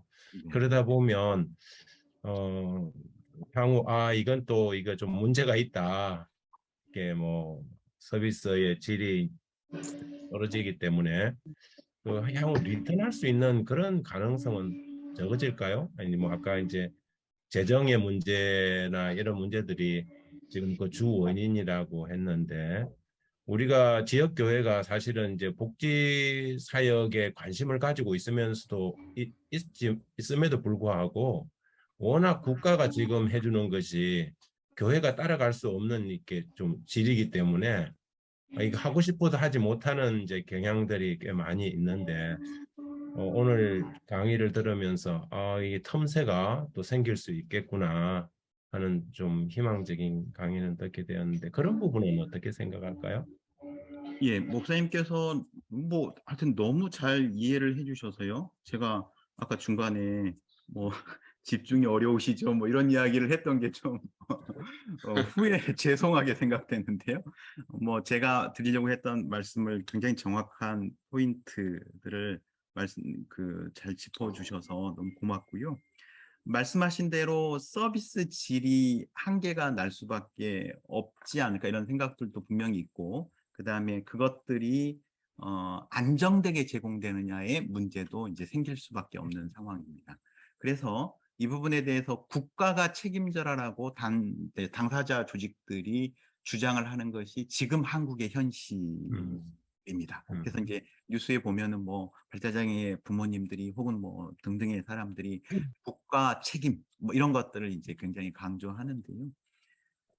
이 부분과 관련해서 사실은 지금 이제 이미 목사님 이해하고 계신 것처럼 재원이 감당을 할 수가 이제 없는 상황이 이제 된다는 부분이고요. 그 다음에 국가 책임이라는 것이 국가의 이런 온정주의적인 태도에 의해서 계속해서 이런 서비스를 제공하다 보면 자꾸 시민들이 다 국가에 의존하게 되는 상황이 돼서요. 예를 들면 자원봉사도 사실은 한계가 이제 다다르게 되고요. 굳이 내가 왜 이렇게 이제 되는 상황이고, 저 사람은 장애인하고 같이 하룻밤 자면은 돈을 뭐 적어도 한 10만 원은 버는데 내가 굳이 자원봉사로 이제 이런 상황이 만들어지는 것들이 도무제뿐만 아니라 사실은 심각하게 공동체를 해체시키고 있는 부분이 이제 있기 때문에, 과연 관계를 중심으로 고민을 했을 때에 이제 공동체와 함께 인간이 살아야 된다는 근본적인 원리에 의해서도 이것이 뭐 반대 방향으로 가고 있었던 거 아니냐, 이제 이런 반성들이 이제 있다고 생각이 들고요. 그래서 뭐 아시겠지만 이상사회라는 것이 뭐든지 다 한계는 있을 거라고 생각이 되어지는데요. 이게 이제 이런 식으로 갈 수밖에 없는 지금 구조가 아니겠냐라고 그냥 내다보는 차원이라고 이제 보시면 좋을 것 같다 생각이 들고요. 그래서 이게 이제 지금은 저는 이제 개인 차원에서 어떻게 서비스를 혹은 삶의 태도를 가져야 할 것인가 이제 이런 측면만 제가 이제 국한시켜서 조명을 했지만 이게 연결되는 지점이 소위 지원 서클, 그러니까 한 분의 장애인이 지역사회 살기 위해, 한 분의 노인이 지역사회 살기 위해 이분을 둘러싸고 있는 지원 서클, 혹은 자발적인 지원 서클, 국가가 일정 부분 백업해주는 지원 서클이 만들어져야 한다는 것이 이제 그 다음 단계에서 고민이 되고요. 그것은 다시 말하면 공동체의 복원이라고 생각이 들어요. 커뮤니티를 어떻게 복원할까? 그런 부분들은 저는 원리상으로도 기독교와도 좀 뭐 같이 해석해 볼 수 있는 부분이고 사람이 사는 본질적인 문제하고도 같이 좀 이야기를 해볼 수 있는 측면이어서 국가의 재정적인 위기나 이런 것 때문에 어쩔 수 없이 그렇게 간다는 측면도 있지만 또 그것이 공동체를 살려야 한다는 그런 측면에서는 또 바람직하다고 볼 수 있는 거 아니겠는가. 제 지금까지 이제 이해나 사회의 사회가 구성돼야 할 방식들을 고민을 해보면 이제 그렇게 돼야 되는 것이 맞지 않겠나 이제 이런 측면도 일단 있어서 저는 이 부분을 지지하는 입장에 있습니다. 이렇게 뭐 아까 목사님 말씀하신 준 전문가 혹은 시장에서 서비스를 해결하는 문제 이게 전부 다 시장도 그렇잖아요. 못 믿을 서비스가 이제 많이 나올 가능성도 있고 이제 굉장히 리스키한 부분들도 있기 때문에 이것들을 공격하는 사람들도 되게 많습니다. 그 지금 상황에서도 그 부분에 대해서 장애인 단체나 이런 분들도 극렬하게 반대하는 분들도 있지만 저는 약간 배신자 같은 느낌이 들기는 하지만 결국 갈 수밖에 없으면 준비해야 되는 거 아니겠냐. 국가한테 언제까지 다 해달라고만 국가 책임만 이야기할 수 있는 것은 아니지 않느냐. 빨리 공동체를 준비시키자. 저는 이런 입장에 지금 있는 상황입니다. 네, 감사합니다.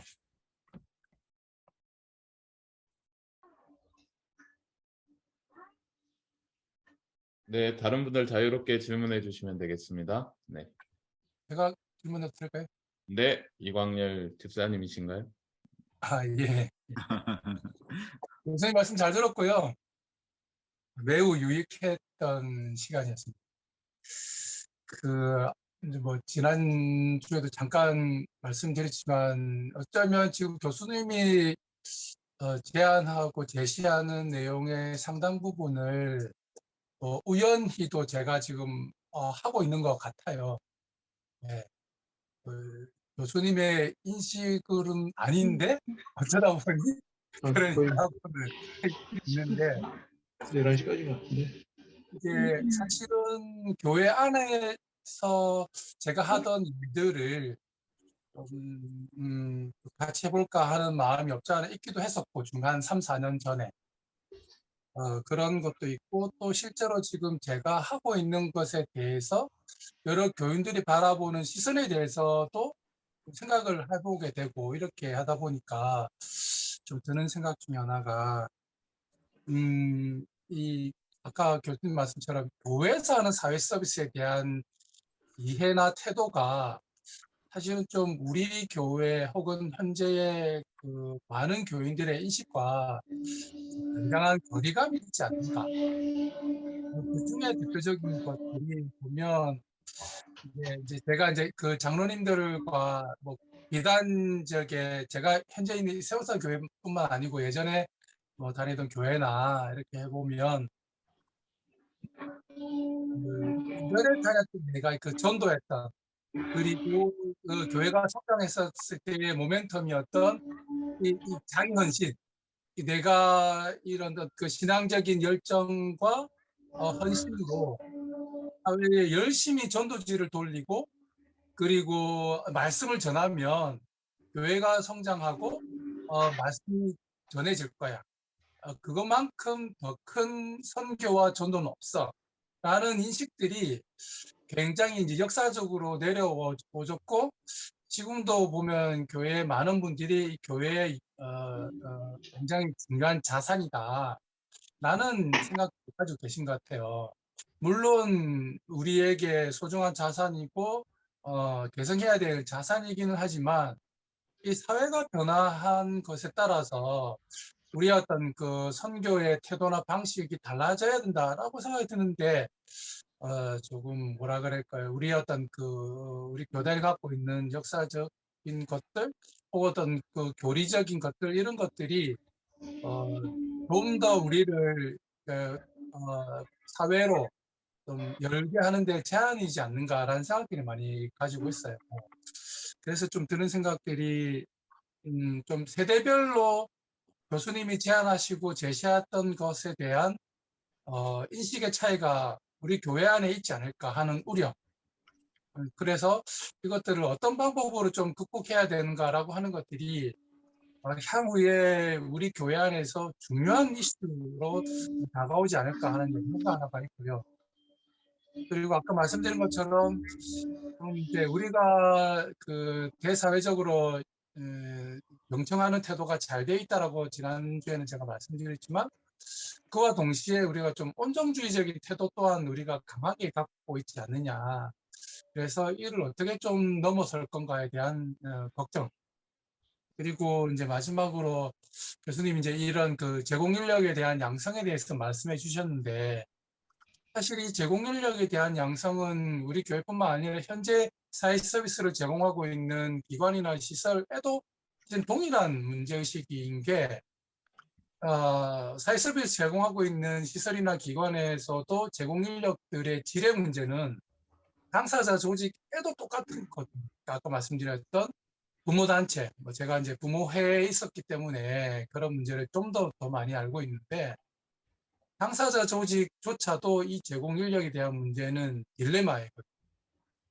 국가 책임제를 내세우는 당사자 조직들 또한 제공 인력에 대해서 감히 자신할 수 있느냐라고 하면 저는 굉장히 좀 그렇지 않다라는 거고 우리가 만약에 이 제공 인력을 양성을 해서 사회 서비스를 제공하는 그런 것들을 하겠다라고 한다면 이 제공 인력의 양성이야말로 굉장히 주된 우리도 넘어서야 되는 중요한 문제일 텐데 아까 말씀하셨던 SDA 및 코리아 굉장히 반가운 조직이고요.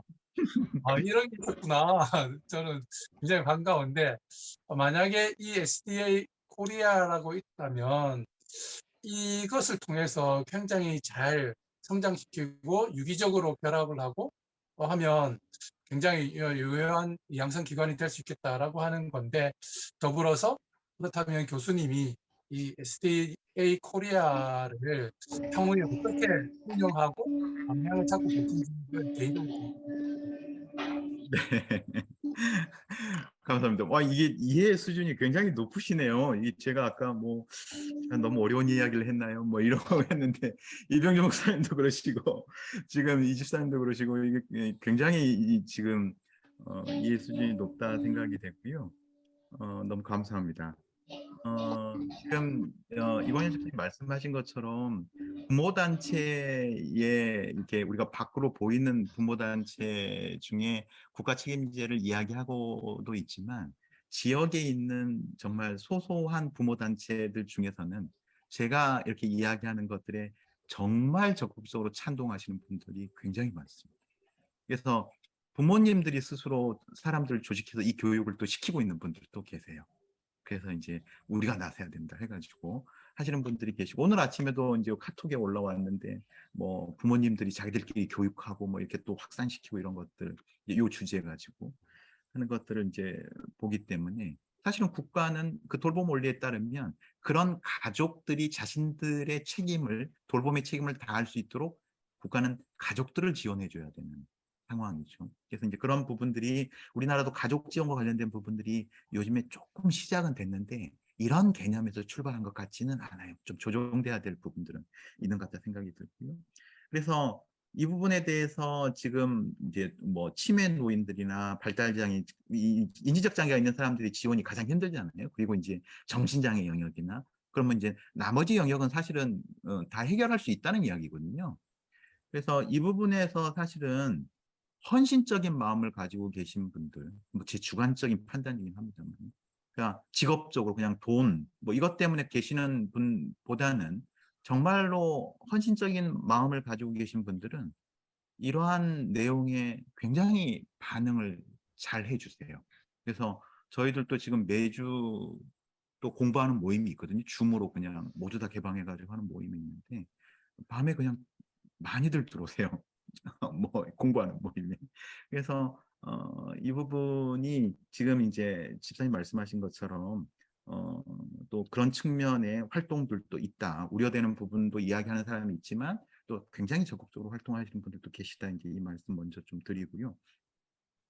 세대별로 인식의 차이가 있는 것 굉장히 과제라고 생각을 하는데 일단은 형식적으로라도 지금 사회복지법인 36재단은 아마 여러분들 잘 안 보셨을 것 같긴 한데 제가 한번 화면을 보여드리면 이렇게 지금 바뀌어 있습니다.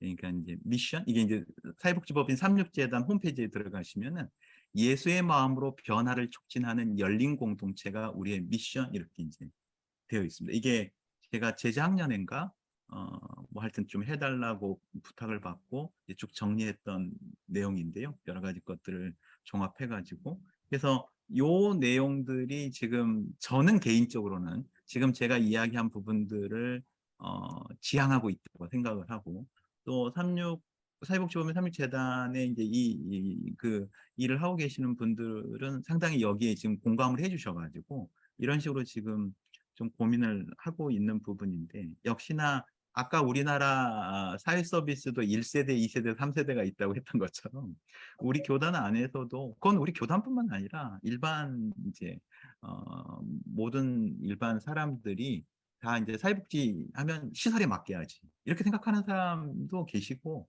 그 다음에 이제 가족들과 함께 살다가 낮 동안의 서비스를 받는 것이 맞지 않겠어? 뭐 이렇게 생각하시는 분도 계시고 그다음에 공동체가 이분들을 돌볼 수 있도록 진행되는 그러한 어떤 샘 솟듯 물이 샘에서 이렇게 나오듯 그런 공동체가 지향돼야 되지 않겠어? 뭐 이렇게 생각하시는 분들도 계시는 것 같은데 그래서 이제 제일 중요한 것은 전문가를 교육시키는 것들은 오히려 쉽고요. 근데 전문가들은 입장이 있습니다. 전문가주의라는 부분에 입장이 있기 때문에 이건 그분들은 직업하고 연결이 돼 있기 때문에 받아들이는 것이 일정한 한계가 있습니다.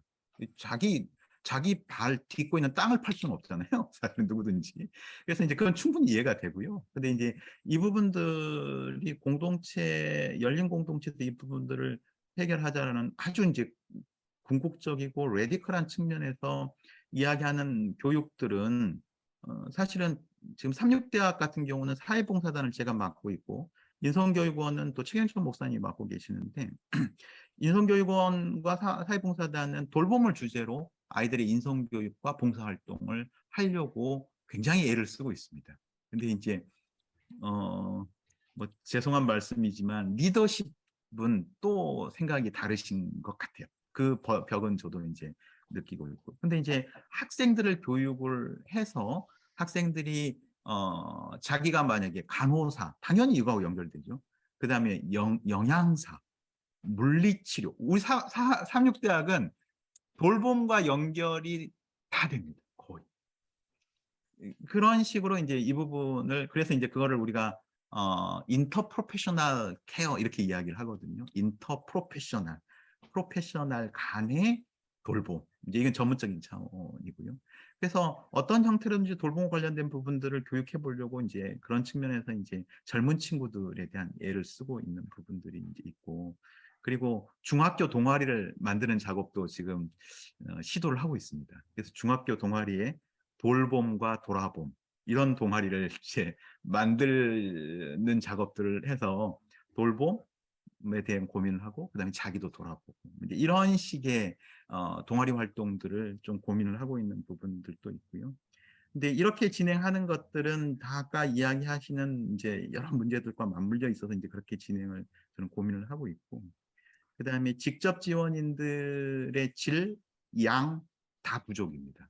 그래서 어떤 사람의 그러니까 의존인들의 뭐 장애인이 됐든지 노인이 됐든지 뭐 치매 노인이 됐든지 그들의 어떤 삶의 질은 행복은 그 사람 바로 옆에서 직접적으로 그 사람을 돌봄을 제공하고 있는 사람의 질 혹은 태도에 따라서 좌우됩니다. 완전히.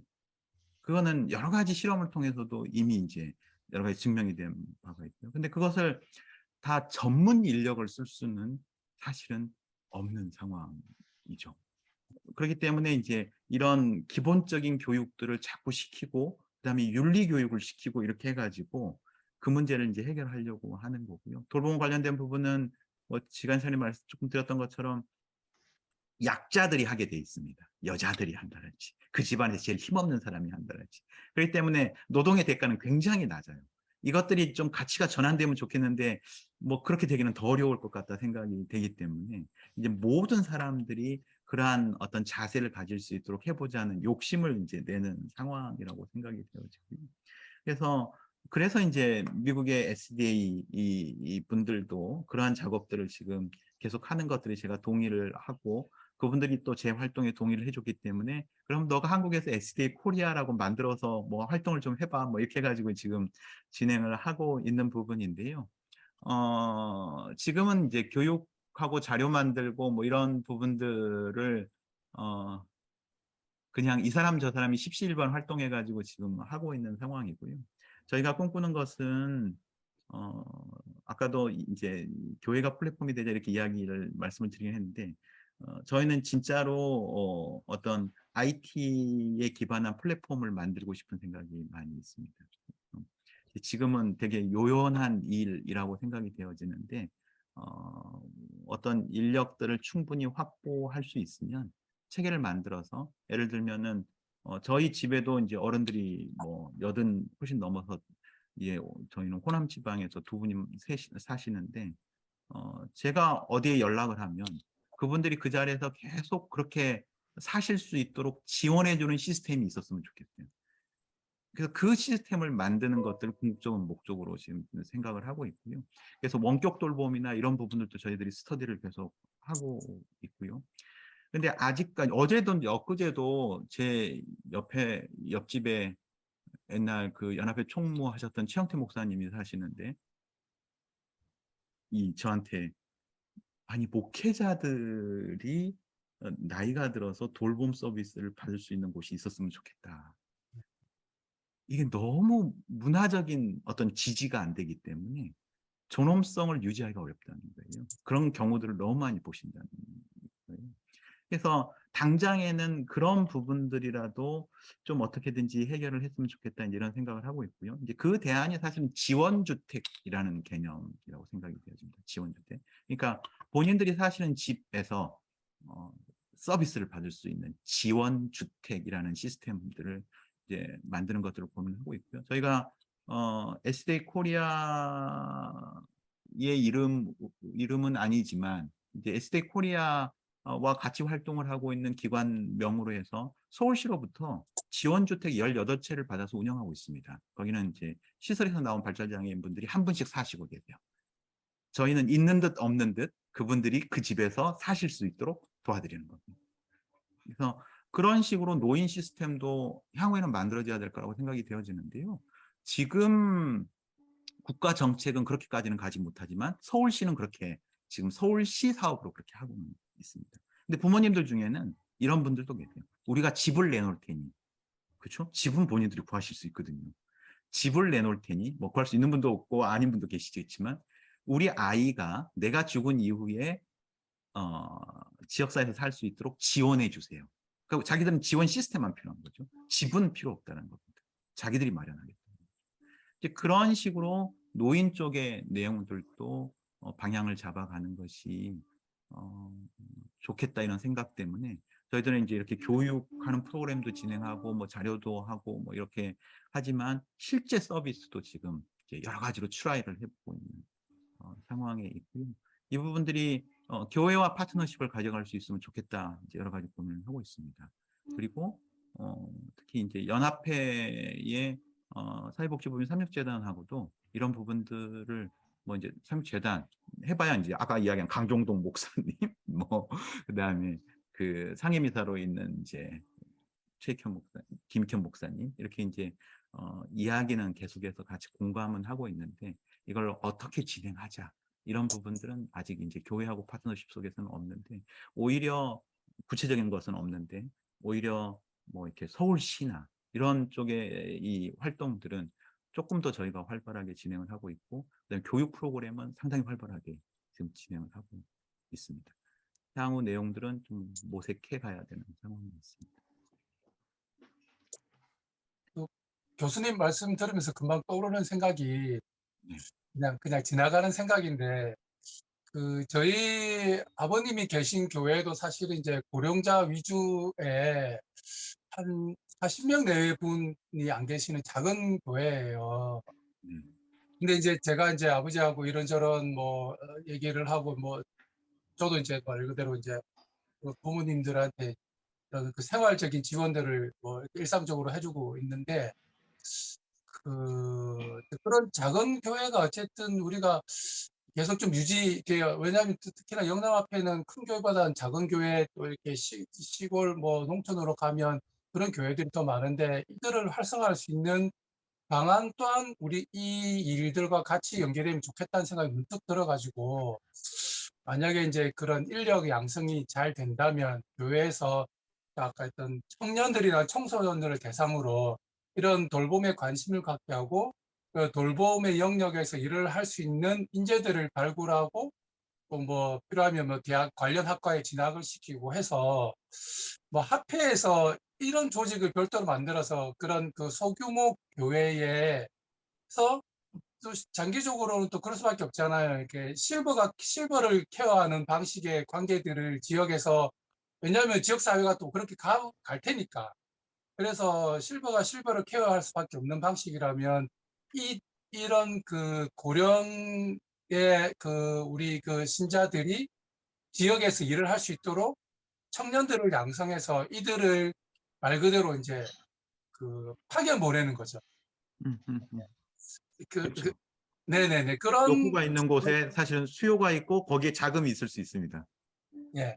그래서 그런 것들을 한다면 이 교회도 계속 살리고 그리고 아까 이제 교수 말씀처럼 이게 이제 우리 청년들에게 말 그대로 밥벌이도 마련해주고 그리고 그들이 하는 일이 지역사회와 내 교회를 건강하게 만드는 일이니까 보람과 긍지를 통해서 더 헌신할 수 있게끔 되지 않겠나 지난 생각이 그래서 이런 여러 아이디어들을 올려놓을 수 있는 그다음 끊임없이 그것들을 서로 소통할 수 있는 어떤 학습 모임들이 정기적으로 있는 것이 저는 뭐 시작이 아닐까 이런 생각을 뭐 제안드리고 또 말씀.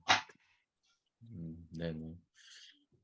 또 우리 다른 분들이 이제 시간이 한 뭐 2, 30분 내에 마무리가 돼야 될 것 같은데, 우리 다른 교회에서도 우리 목사님들 또 가지신 궁금증이나 또 발전적인 제안들 주실 수 있으면 좋을 것 같습니다. 특별히 우리 울산 지구가 지금 지구연합으로 그 지역사회와 함께하는 계획들을 가지고 계신데, 김태수 목사님, 그런 부분과도 어떻게 연계돼서 어떻게 오늘 교수님께서 주신 말씀이 연결될 수 있을까요? 먼저 오늘 민 교수님 강의 잘 들었습니다. 지난 첫 강의를 제가 들을 시간이 안 돼가지고 듣지 못한 것이 대단히 아쉬운데 추후에 제가 들어보겠습니다. 감사합니다. 오늘 아까 그 장대기 목사님이 한 질문하고 이것 우리 울산 지구가 계획하고 있는 내용과 상관이 좀 있어 보인다고 생각이 되고요. 특별히 오늘 그 강의 내용 중에 important 2와 important 4의 개념을 제가 처음 들었는데요. 우리 교회 그 도로가 사업도 important 2의 개념으로 가야 되겠구나 이제 그런 생각을 오늘 하게 됐습니다. 예.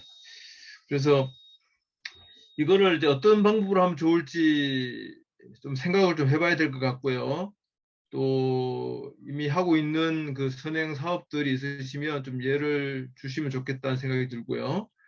무엇보다도 그것을 위해서 교회가 많은 좀 준비가 필요하겠다 생각이 들어요. 임포턴트 4는 뭐 그냥 뭐 돈 있고 하면 되는 것 같은데 이건 돈 가지고만은 안 되는 거지 않습니까?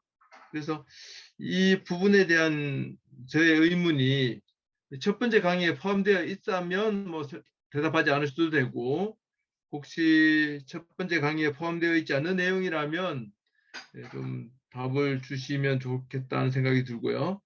오늘 강의를 통해서 요즘이 도덕적 해이가 상당히 심한 그런 사회인데 뉴모럴 커뮤니티 필요성에 대해서 말씀해 주신 것에 대해서 목사가 저런 생각을 더 많이 하고 살아야 되는데 교수님에게서 듣게 돼서 좀 죄송하기도 하고 또 열심히 좀 생각해 봐야 되겠다 그런 생각을 갖게 되었습니다. 그리고 특별히 이병주 목사님이 지금 이제 울산 지역 울산 사랑 그 봉사 그 부분에 대해서 계속 이야기하고 계셔서 후반기에 그 부분을 이제 실제로 좀 실행을 하려고 생각하고 있는데 박정호 목사님이 그 부분 코디를 담당하고 있어서 이 두 강의를 통해서 좀 더 디테일한 그 계획을 세워줄 거라고 생각을 하고요.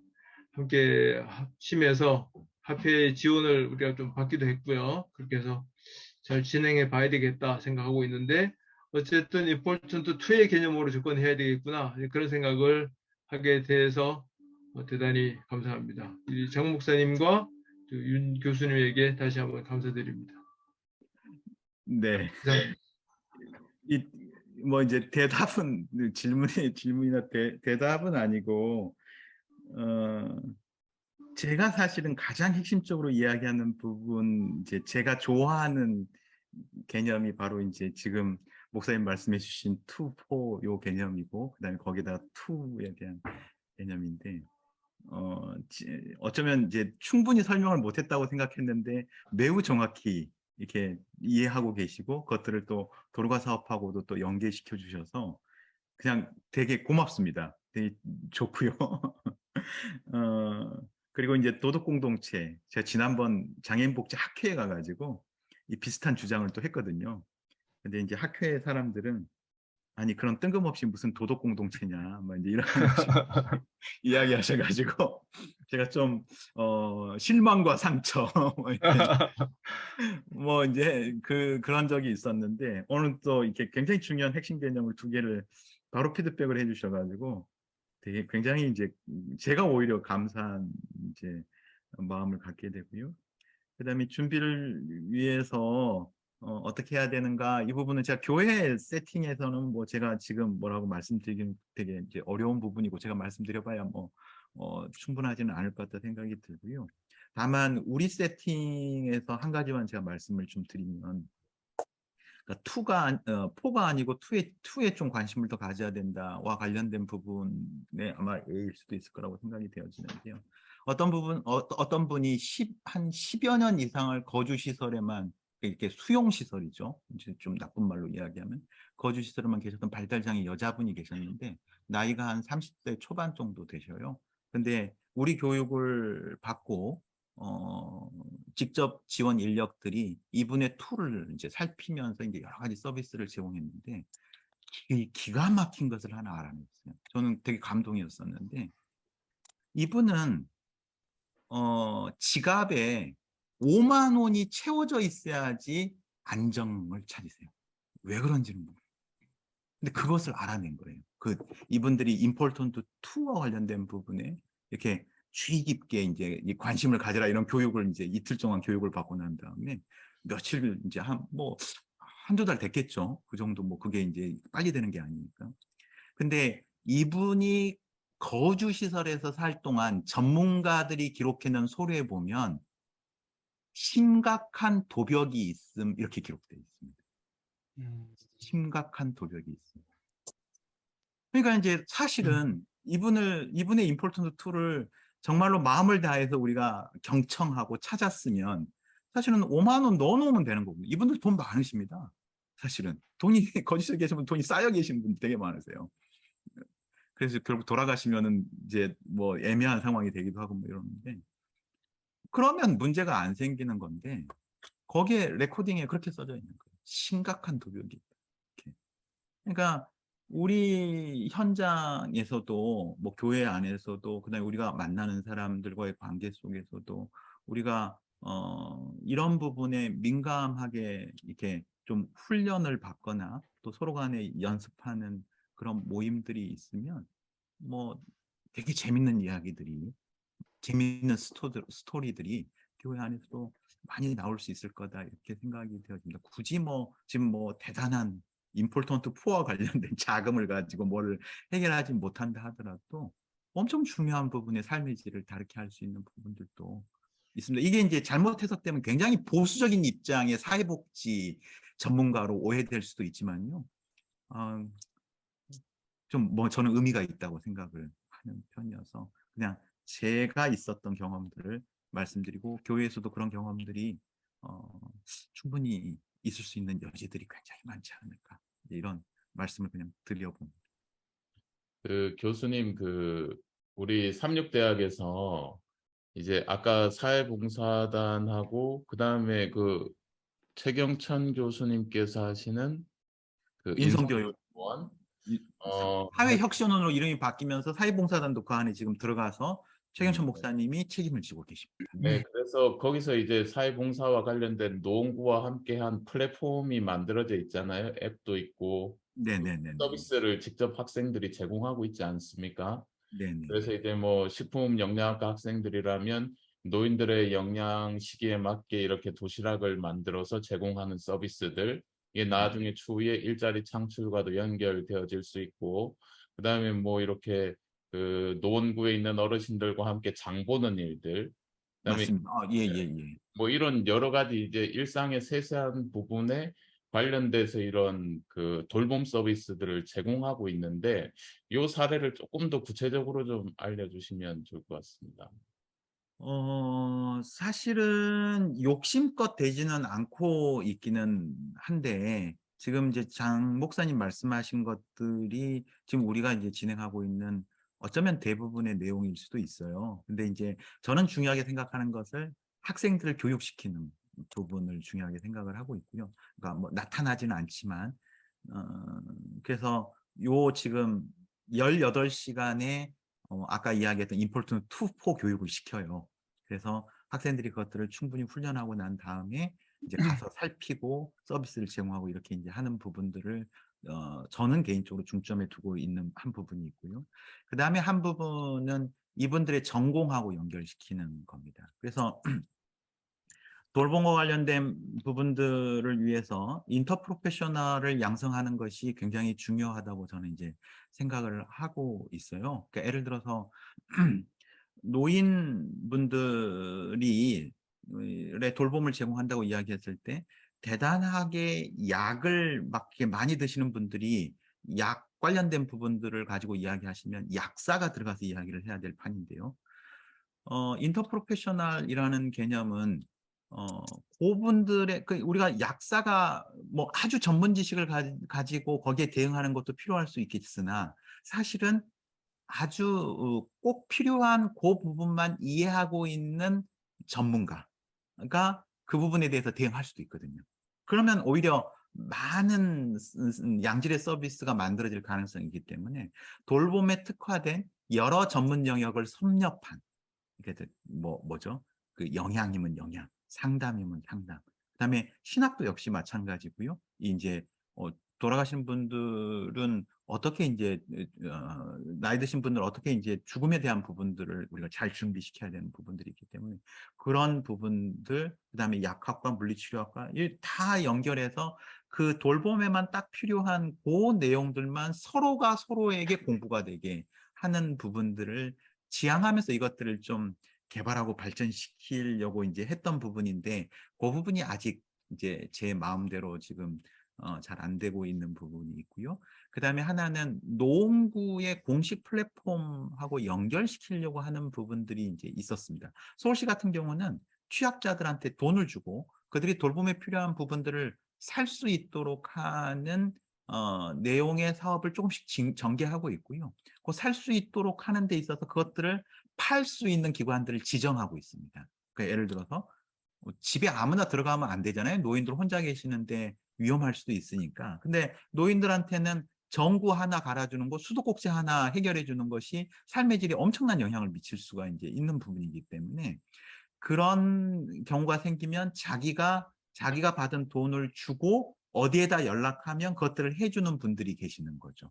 그래서 그런 식으로 이제 생태계를 조성하는 작업들을 하고 있는데 그 작업에 삼육대학이 리딩하면서 그것들을 들어가기를 좀 저는 기대를 해서 노원구 공무원들하고 여러 차례 미팅도 하고 그렇게 했는데 사실은 저희 프로세스가 너무 늦어가지고 노원구에서 진행하는 것들을 이제 못 따라가는 상황이 됐고요. 뭐 이제 그거는 내부적인 여러 가지 이야기들이 있기는 한데 그러면서 이제 그게 공식적인 어떤 시스템 안에서 작동하는 것들이 좀 쉽지 않게 됐는데 어 지금 이제 저는 이제 장 목사님은 좀 긍정적인 측면에서 이제 좋은 사례로 이야기해 주시기를 아마 바라실 수 있는데 저는 이제 아쉬운 부분들을 이야기하면서 사실은 지역 사회에서 이런 것들이 접목이 저는 가능하다고 생각을 하고 있습니다. 제가 이제 작업하는 곳이 서울시 강동구인데요. 이번에 선거 때문에 이제 구청장님이 바뀌어 가지고 지금까지 작업했던 것들이 상당히 고전을 겪고 있긴 한데 구청에서는 이번에 예산을 마련했어요. 한 5천만 원 정도 예산을 마련해 가지고 이걸 현금으로 주겠다는 거죠. 현금으로 주겠다고 이야기를 하고 그다음에 그 필요에 맞게 그 서비스를 제공할 수 있는 서비스 제공처를 시스템을 만들어 달라 해서 이제 지금 그 작업을 하고 있거든요. 근데 이게 그 전 구청장 때 이제 이 예산이 만들어진 부분이어 가지고 지금 구청장을 또 이해시키는 데는 좀 시간이 필요할 거라고 생각이 되어지는데 저희가 그렇게 할 수 있었던 거는 거기 있는 부모 모임하고 연대를 했고요. 그다음에 거기 있는 복지관들 직원들을 계속 교육을 시켰고 그 교육을 좀 넓혀 가지고 그 구의 의원들을 좀 교육을 시켰어요. 의원들 몇 사람을 교육에 참여를 시켰고 그다음에 공무원 과장 팀장들을 저희가 교육에 이제 참여를 시키면서 이것들이 공유가 될 수 있는 발판을 교육을 통해서 만들었던 거거든요. 그래서 만약에 지금도 제가 그래서 계속 이제 학습 모임, 교육 모임을 이야기하고 있는데 지역 단위에서 이런 모임들을 꾸릴 수만 있으면 정치력이 있는 분들이 또 교인들 중에도 계시거든요. 꾸릴 수만 있으면은 사실은 그게 삼육대학에서 하고 있는 플랫폼을 훨씬 더 넘어서는 굉장히 지역사회에 임팩트를 줄 수 있는 플랫폼도 만들어낼 수 있을 거라고 저는 이제 생각을 합니다. 그게 공공 영역에서는 뭐 이렇게 또 잘못하다가는 막 돈이 쏟아질 수도 있거든요. 그런 계획들을 잘 만들어 나가면 여러 가지 것들을 우리가 좀 모색해 볼 수 있는 방법들이 있지 않을까. 그래서 예전에 시설 수탁하고 뭐 이런 것들에 우리가 초점을 줬다면 그거는 2세대 서비스 방식이다. 지금 3세대 서비스 방식은 좀 다른 차원에서 우리가 함께 고민할 수 있고 오히려 영남화폐 같은 경우는 2세대 때 이게 작업을 오히려 안 한 것이 오히려 부담이 덜 하실 수도 있을 거라고 저는 생각을 합니다. 그래서 3세대 이 유연한 시스템을 어떻게 우리가 좀 지역 단위에서 가장 만만하다 그러면 죄송하고 가장 일선이잖아요. 여기가 이제 노인 인구층이나 그런 것 중에 좀 영향이 있는 시군구를 하나 이렇게 해서 전략적으로 거기서 아마 작업을 하면 좀 여러 가지 이 삼육대학 노원구랑 하는 것보다 훨씬 더 좋은 결과들을 낼 수 있지 않을까 이런 생각도 해요. 네, 이제 우리가 그 제한된 시간에 하기 때문에 이제는 전체적으로 좀 정리할 필요가 있겠다고 생각이 되는데, 이게 우리가 삼육 지역사회 봉사회라고 하는 것이 각 교회에 다 이미 부서로 이렇게 다 되어져 있고, 또 어떤 데는 이제 지구 단위의 울산 지구처럼 지구 단위의 이런 가마력 사업을 실제적으로 계획하는 곳, 개교회로서 돌봄 서비스를 제공하는 곳들도 있는데, 이제 아까 우리 이광열 집사님도 말씀하셨듯이 우리가 뭐 3, 40명 단위의 영세하기 때문에 그 인력의 풀이 제한적이지 않습니까? 그러면 만약에 이제 우리가 지구 단위 정도에서 함께 뭐 울산지구가 좋은 모델이 될 수 있을 것 같은데 함께 협업해서 이런 돌봄의 플랫폼을 만들고 이렇게 제공한다고 했을 때에 이런 돌봄의 플랫폼을 만들 때에 어떤 절차가 필요할 수 있을까? 그다음에 준 전문가를 양성할 때라면 합회나 삼육대학이 어떻게 연결해서 우리 성도님들을 준 전문가 집단으로 역량을 끌어올리는 데 도움을 줄 수 있을까에 대한 방법을 좀 묻고 싶습니다. 어, 이게 저는 급하게 되는 내용은 좀 아닐 수 있다 생각은 하고요. 실적으로 미국에서 2세대 그 서비스 방식에서 3세대 서비스 방식으로 넘어가는데 굉장히 돈을 많이 댔던 곳이 민간에서 저 정부 영역의 시스템을 바꾸기 위해서 우리가 알고 있는 존슨앤존슨이라는 곳에서 하고 있는 이제 그 재단이 있습니다. 그래서 로버트 우드 존슨 파운데이션이라는 곳에서 20년간 사업을 진행을 해서 20년 지원금을 계속 주면서 그 효과들을 체크하고 뭐 이렇게 굉장히 이제 헌신과 전문성 이제 이런 것들을 가지고 이제 진행하면서 국가의 제도를 이제 미국의 메디케이드 제도를 바꾸면서 이제 돌봄 영역들의 이런 이제 굉장히 진보적인 작업들을 진행을 해왔는데요. 어, 굉장히 선도적일 수 있을 거라고 생각이 되어집니다. 제 생각에는. 그렇기 때문에 굉장히 장기적으로 보고 리딩할 수 있는 기반들을 구축하는 것들을 저는 고민하는 것이 필요하겠다.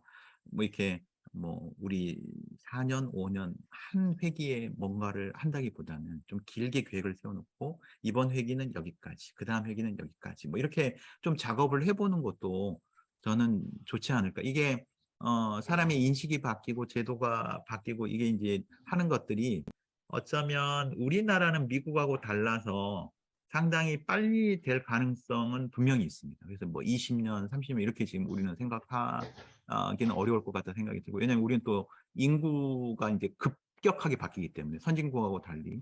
근데 이게 당면한 문제가 이제 될 가능성이 굉장히 높아질 거라고 보여지는데요.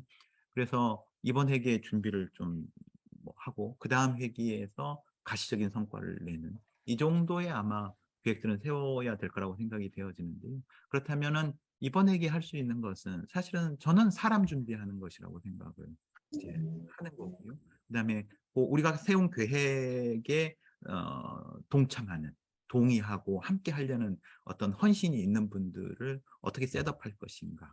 이게 저는 굉장히 중요할 거라고 생각이 들고, 물론 계획을 잡아야 될 거고요. 그 계획에 동참하는 분들이 어떤 분들을 어떻게 세팅만 해놓으면 그 다음 회기에서 굉장히 가시적인 내용들을 좀 만들어낼 수 있지 않을까 이렇게 생각이 되어지는데요. 어떻게 풀어나가느냐에 따라서 그다음에 우리가 어디까지 오너십을 가질 것인가에 따라서 예산은 달라질 수 있습니다. 그러니까 우리가 많은 것들을 주도하겠다고 하면 예산이 많이 들 거고요. 우리가 파트너십을 가지고 전략적으로 덤비겠다고 이야기하면 사실은 그 정도의 역할 안에서 이것이 되게만 하고 우리의 예산은 많이 안 들어도 우리가 그 활동을 만들어낼 수는 있을 것이라고 생각이 되어지기 때문에 그런 어디 지점에서 이 지금 이와 관련된 어떤 이해관계를 가지고 있는 분들이 좀 같이 머리를 맞대고 그것들을 좀 조율해 가는 부분들이 필요하지 않을까 하는 생각이 드는데 아마 제 이야기가 구체적이라고는 생각하지 않으실 것 같긴 한데 막상 시작을 하면 상당히 뭐 구체적인 이야기들을 다른 사례들이 있기 때문에 뭐 해보면서 계획을 만들어갈 수 있지 않을까 이렇게 생각이 되어집니다. 네. 그 학교에서 아까 학생들 교육할 때 한 18시간 정도의 시간을 갖는다 그랬는데 저희가 이제 사람을 준비한다고 하면 아까도 우리 맨 마지막에 제안은 이런 하나의 모임이 학습 공동체가 돼서 꾸준하게 우리의 역량을 우리의 지식도 넓혀가면서 역량을 키워나갈 수 있는, 그래서 단순히 2번의 줌 웨비나가 아니라 이미 뭐 교수님도 꾸준히 그렇게 함께 꾸준히 만나는 그룹이 있지 않습니까? 네네. 그런 것처럼 이번 일이 하나의 계기가 되어져서 이렇게 계속적으로 지속적으로 이렇게 함께 고민하면서 또 함께 이루어가고 있는 것들을 보고하고 또 서로가 보완해 나가면서 이런 일들을 차후에 계속 발전시켜 나가면 좋지 않을까 하는 제안을 드려봅니다. 네. 네, 그러니까 이광일 집사님 같으신 분들이 아마 영남에 또 계실 가능성이 저는 있다고 생각이 되어지고요. 지금 네트워크가 안 만들어져서 그럴 거고, 그 다음에 이런 그 돌봄과 관련된 부분의 필요를 굉장히 많이 느끼고 있는 분들도 저는 계실 것 같다고 생각이 되고요. 그런 소위 우리는 이제 그걸 당사자 이렇게 이야기하기도 하는데요. 그런 분들도 같이 참여를 하시면은 이제 그리고 이제 관심 있는 목회자분들 또 행정가 분들이 오시면 더 힘을 낼 수 있고요. 그렇게 우리 내부의 모임들이 조금 이제 힘을 얻고 그다음에 어떤 방향성을 함께 찾게 된다면 이제 다른 조직들과 파트너십을 이렇게 만들어가는 작업들을 해볼 수 있기 때문에 그런 차원에서 저는 이제 하여튼 이런 분들이 모일 수 있는 플랫폼 이제 그런 차원에서 플랫폼을 먼저 좀 만들어 주시면 좋을 것 같다 이런 생각을 말씀드립니다. 네, 감사합니다. 이제 뭐 한 분만 더 뭐 혹시 뭐 질문이나 또 제안들이 있으면 한 분만 더 받고 이제 마무리를 하면 좋을 것 같습니다. 우리 꾸준히 참여하신 분들 중에 우리 우경동 목사님? 목사님도 이 뭔가 고민이 깊어지시는 듯한 표정이신데, 네. 우경동 목사님 두 번 꾸준히 아, 네네. 참여합니다. 아, 네. 네. 아, 언제 제 이름이 불려지나 하고 기다렸습니다. 제가 궁금했던 거를 우리 김태수 목사님하고 우리 장대기 목사님께서 이 질문을 해주셔서 이제 그 궁금증이 이제 많이 풀렸습니다. 그런데 이제 사실 김태수 목사님께서 말씀하셨다시피 이 일을 하기 위해서는 교회가 굉장한 에너지가 많이 필요하겠다는 그런 생각이 많이 들고요. 그러기 위해서는 그 에너지가 많이 드는 이 교회가 에너지가 많이 드는 일에 있어서는 교회 전체적인 합의가 좀 필요하겠다는 그런 생각도 많이 들었고요. 그러나 지난 안식일 오후에 이제 저희 교회 집사님과 같이 이제 이야기를 하면서 결국에는 교회가 지금 우리 이런 고도화로 발달된 이런 산업화 시대에 교회가 가야 되는 방향이 아닐까라는 그런 생각을 하게 되었고요. 이렇게 우리가 그 선교를 해도 그렇고 우리가 여러 가지 이제 봉사를 해도 그렇고 가끔씩은 우리가 잔머리를 굴리고 꼼수를 부리는 건 아닌가라는 그런 생각이 들 때가 있는데 이런 방향은 가장 예수님 닮은 모습이 아닐까라는 그런 생각이 들었습니다. 그래서 교회 전체가 어떻게 이런 어, 이런 일에 함께 동의하면서 또 함께 가야 될 것인가에 대한 이제 고민을 우리 집사님하고 지난주에 같이 이제 이야기를 나누면서 했는데 우리 교수님께서는 이제 이 부분에 있어서 좀 이렇게 조언을 해주시고 도움을 주신다면은 어떻게 교회가 이 에너지가 굉장히 많이 이 소모가 될 수 있는 이 일을 어떻게 교회가 함께 갈 수 있을까요? 예, 뭐 제가 뭐 딱 답을 드릴 수 있는 또 뭐 내용은 아니겠지만 제 경험을 빌려서 뭐 저도 사실은 에너지가 별로 없는 사람이고 다만 머리로 이런 일이 있어야지 이렇게 생각을 많이 하는 편인 것 같고요. 그냥 혼자 공상하고 상상하는 그런 부분들이 많았었는데 오히려 그 제가 이제 미국에 여러 컨퍼런스를 다니면서 저거야 이게 딱 생각이 들었던 지점의 내용을 가지고 한국에 와서 이제 이런저런 제 동료들이나 뭐 관계자들하고 이렇게 개인적으로 이야기를 했을 때 거기에 정말 적극적으로 반응하는 분들이 꼭 계셨었어요. 그러니까 다 그렇지는 않지만 그래서 어떤 것에 노출되었을 때에 상당히 많은 반응을 보이는 분들이 아마 교회에도 있지 않을까 이런 생각이 들고요. 그분들이 저를 오히려 끌고 갔던 것 같아요. 저는 지금 생각을 해보면. 그래서 뭐 저희가 뭐 미국을 뭐 한 20명 데려가는 프로젝트를 한 두세 번 했었고요. 뭐 이제 그다음에 구청에 뭐 이렇게 의회에서 하고 뭐 하여튼 그다음에 복지관 전체 모여놓고 행사하고 뭐 이제 그다음에 마이클 스머를 한국에 3번 초청을 하고 뭐 이런 부분들로 이제 일을 진행을 했었는데 그게 딱히 어디서 돈이 나온 것도 아니고 누가 뭐 삼성에서 도와준 것도 아니고 하여튼 했거든요. 근데 그때 제 주위에는 늘 에너지가 넘치는 분들이 계셨던 거예요. 제가 해결할 수 있는 부분들은 아니었습니다. 저는 스타일 자체가 그렇게 막 드라이브가 강하고 이런 스타일이 못 되는데 꼭 거기에 노출됐을 때 이게 폭발적인 반응을 보여주는 분들이 그때 계셨어요. 그래서 이제 같이 제가 딸려서 뭔가 저는 이제 방향만 늘 잡는 편이었고요. 그래서 목사님께서도 아마 이제 전체적으로 이 하늘의 뜻에 합당하게 가는 방향들에 대해서 이렇게 좀 오리엔테이션이 이미 돼 계실 것이라고 생각이 되어지고 관련해서 어떤 이런 내용들에 이렇게 노출됐을 때 이렇게 적극적인 반응을 보이는 분들 잘 포섭하시는 길이 최선이 아닐까. 하여튼 제 경험으로는 그렇게 좀 말씀을 드리고 그래서 전체 분들을 대상으로 하실지 아니면 이제 선별적으로 하실지 뭔가 이런 개념 그다음에 흐름 이런 이제 비전에 동의하시는 분들을 이제 찾아내셔야 되지 않을까 하는 그런 말씀을 좀 그냥 드려봅니다.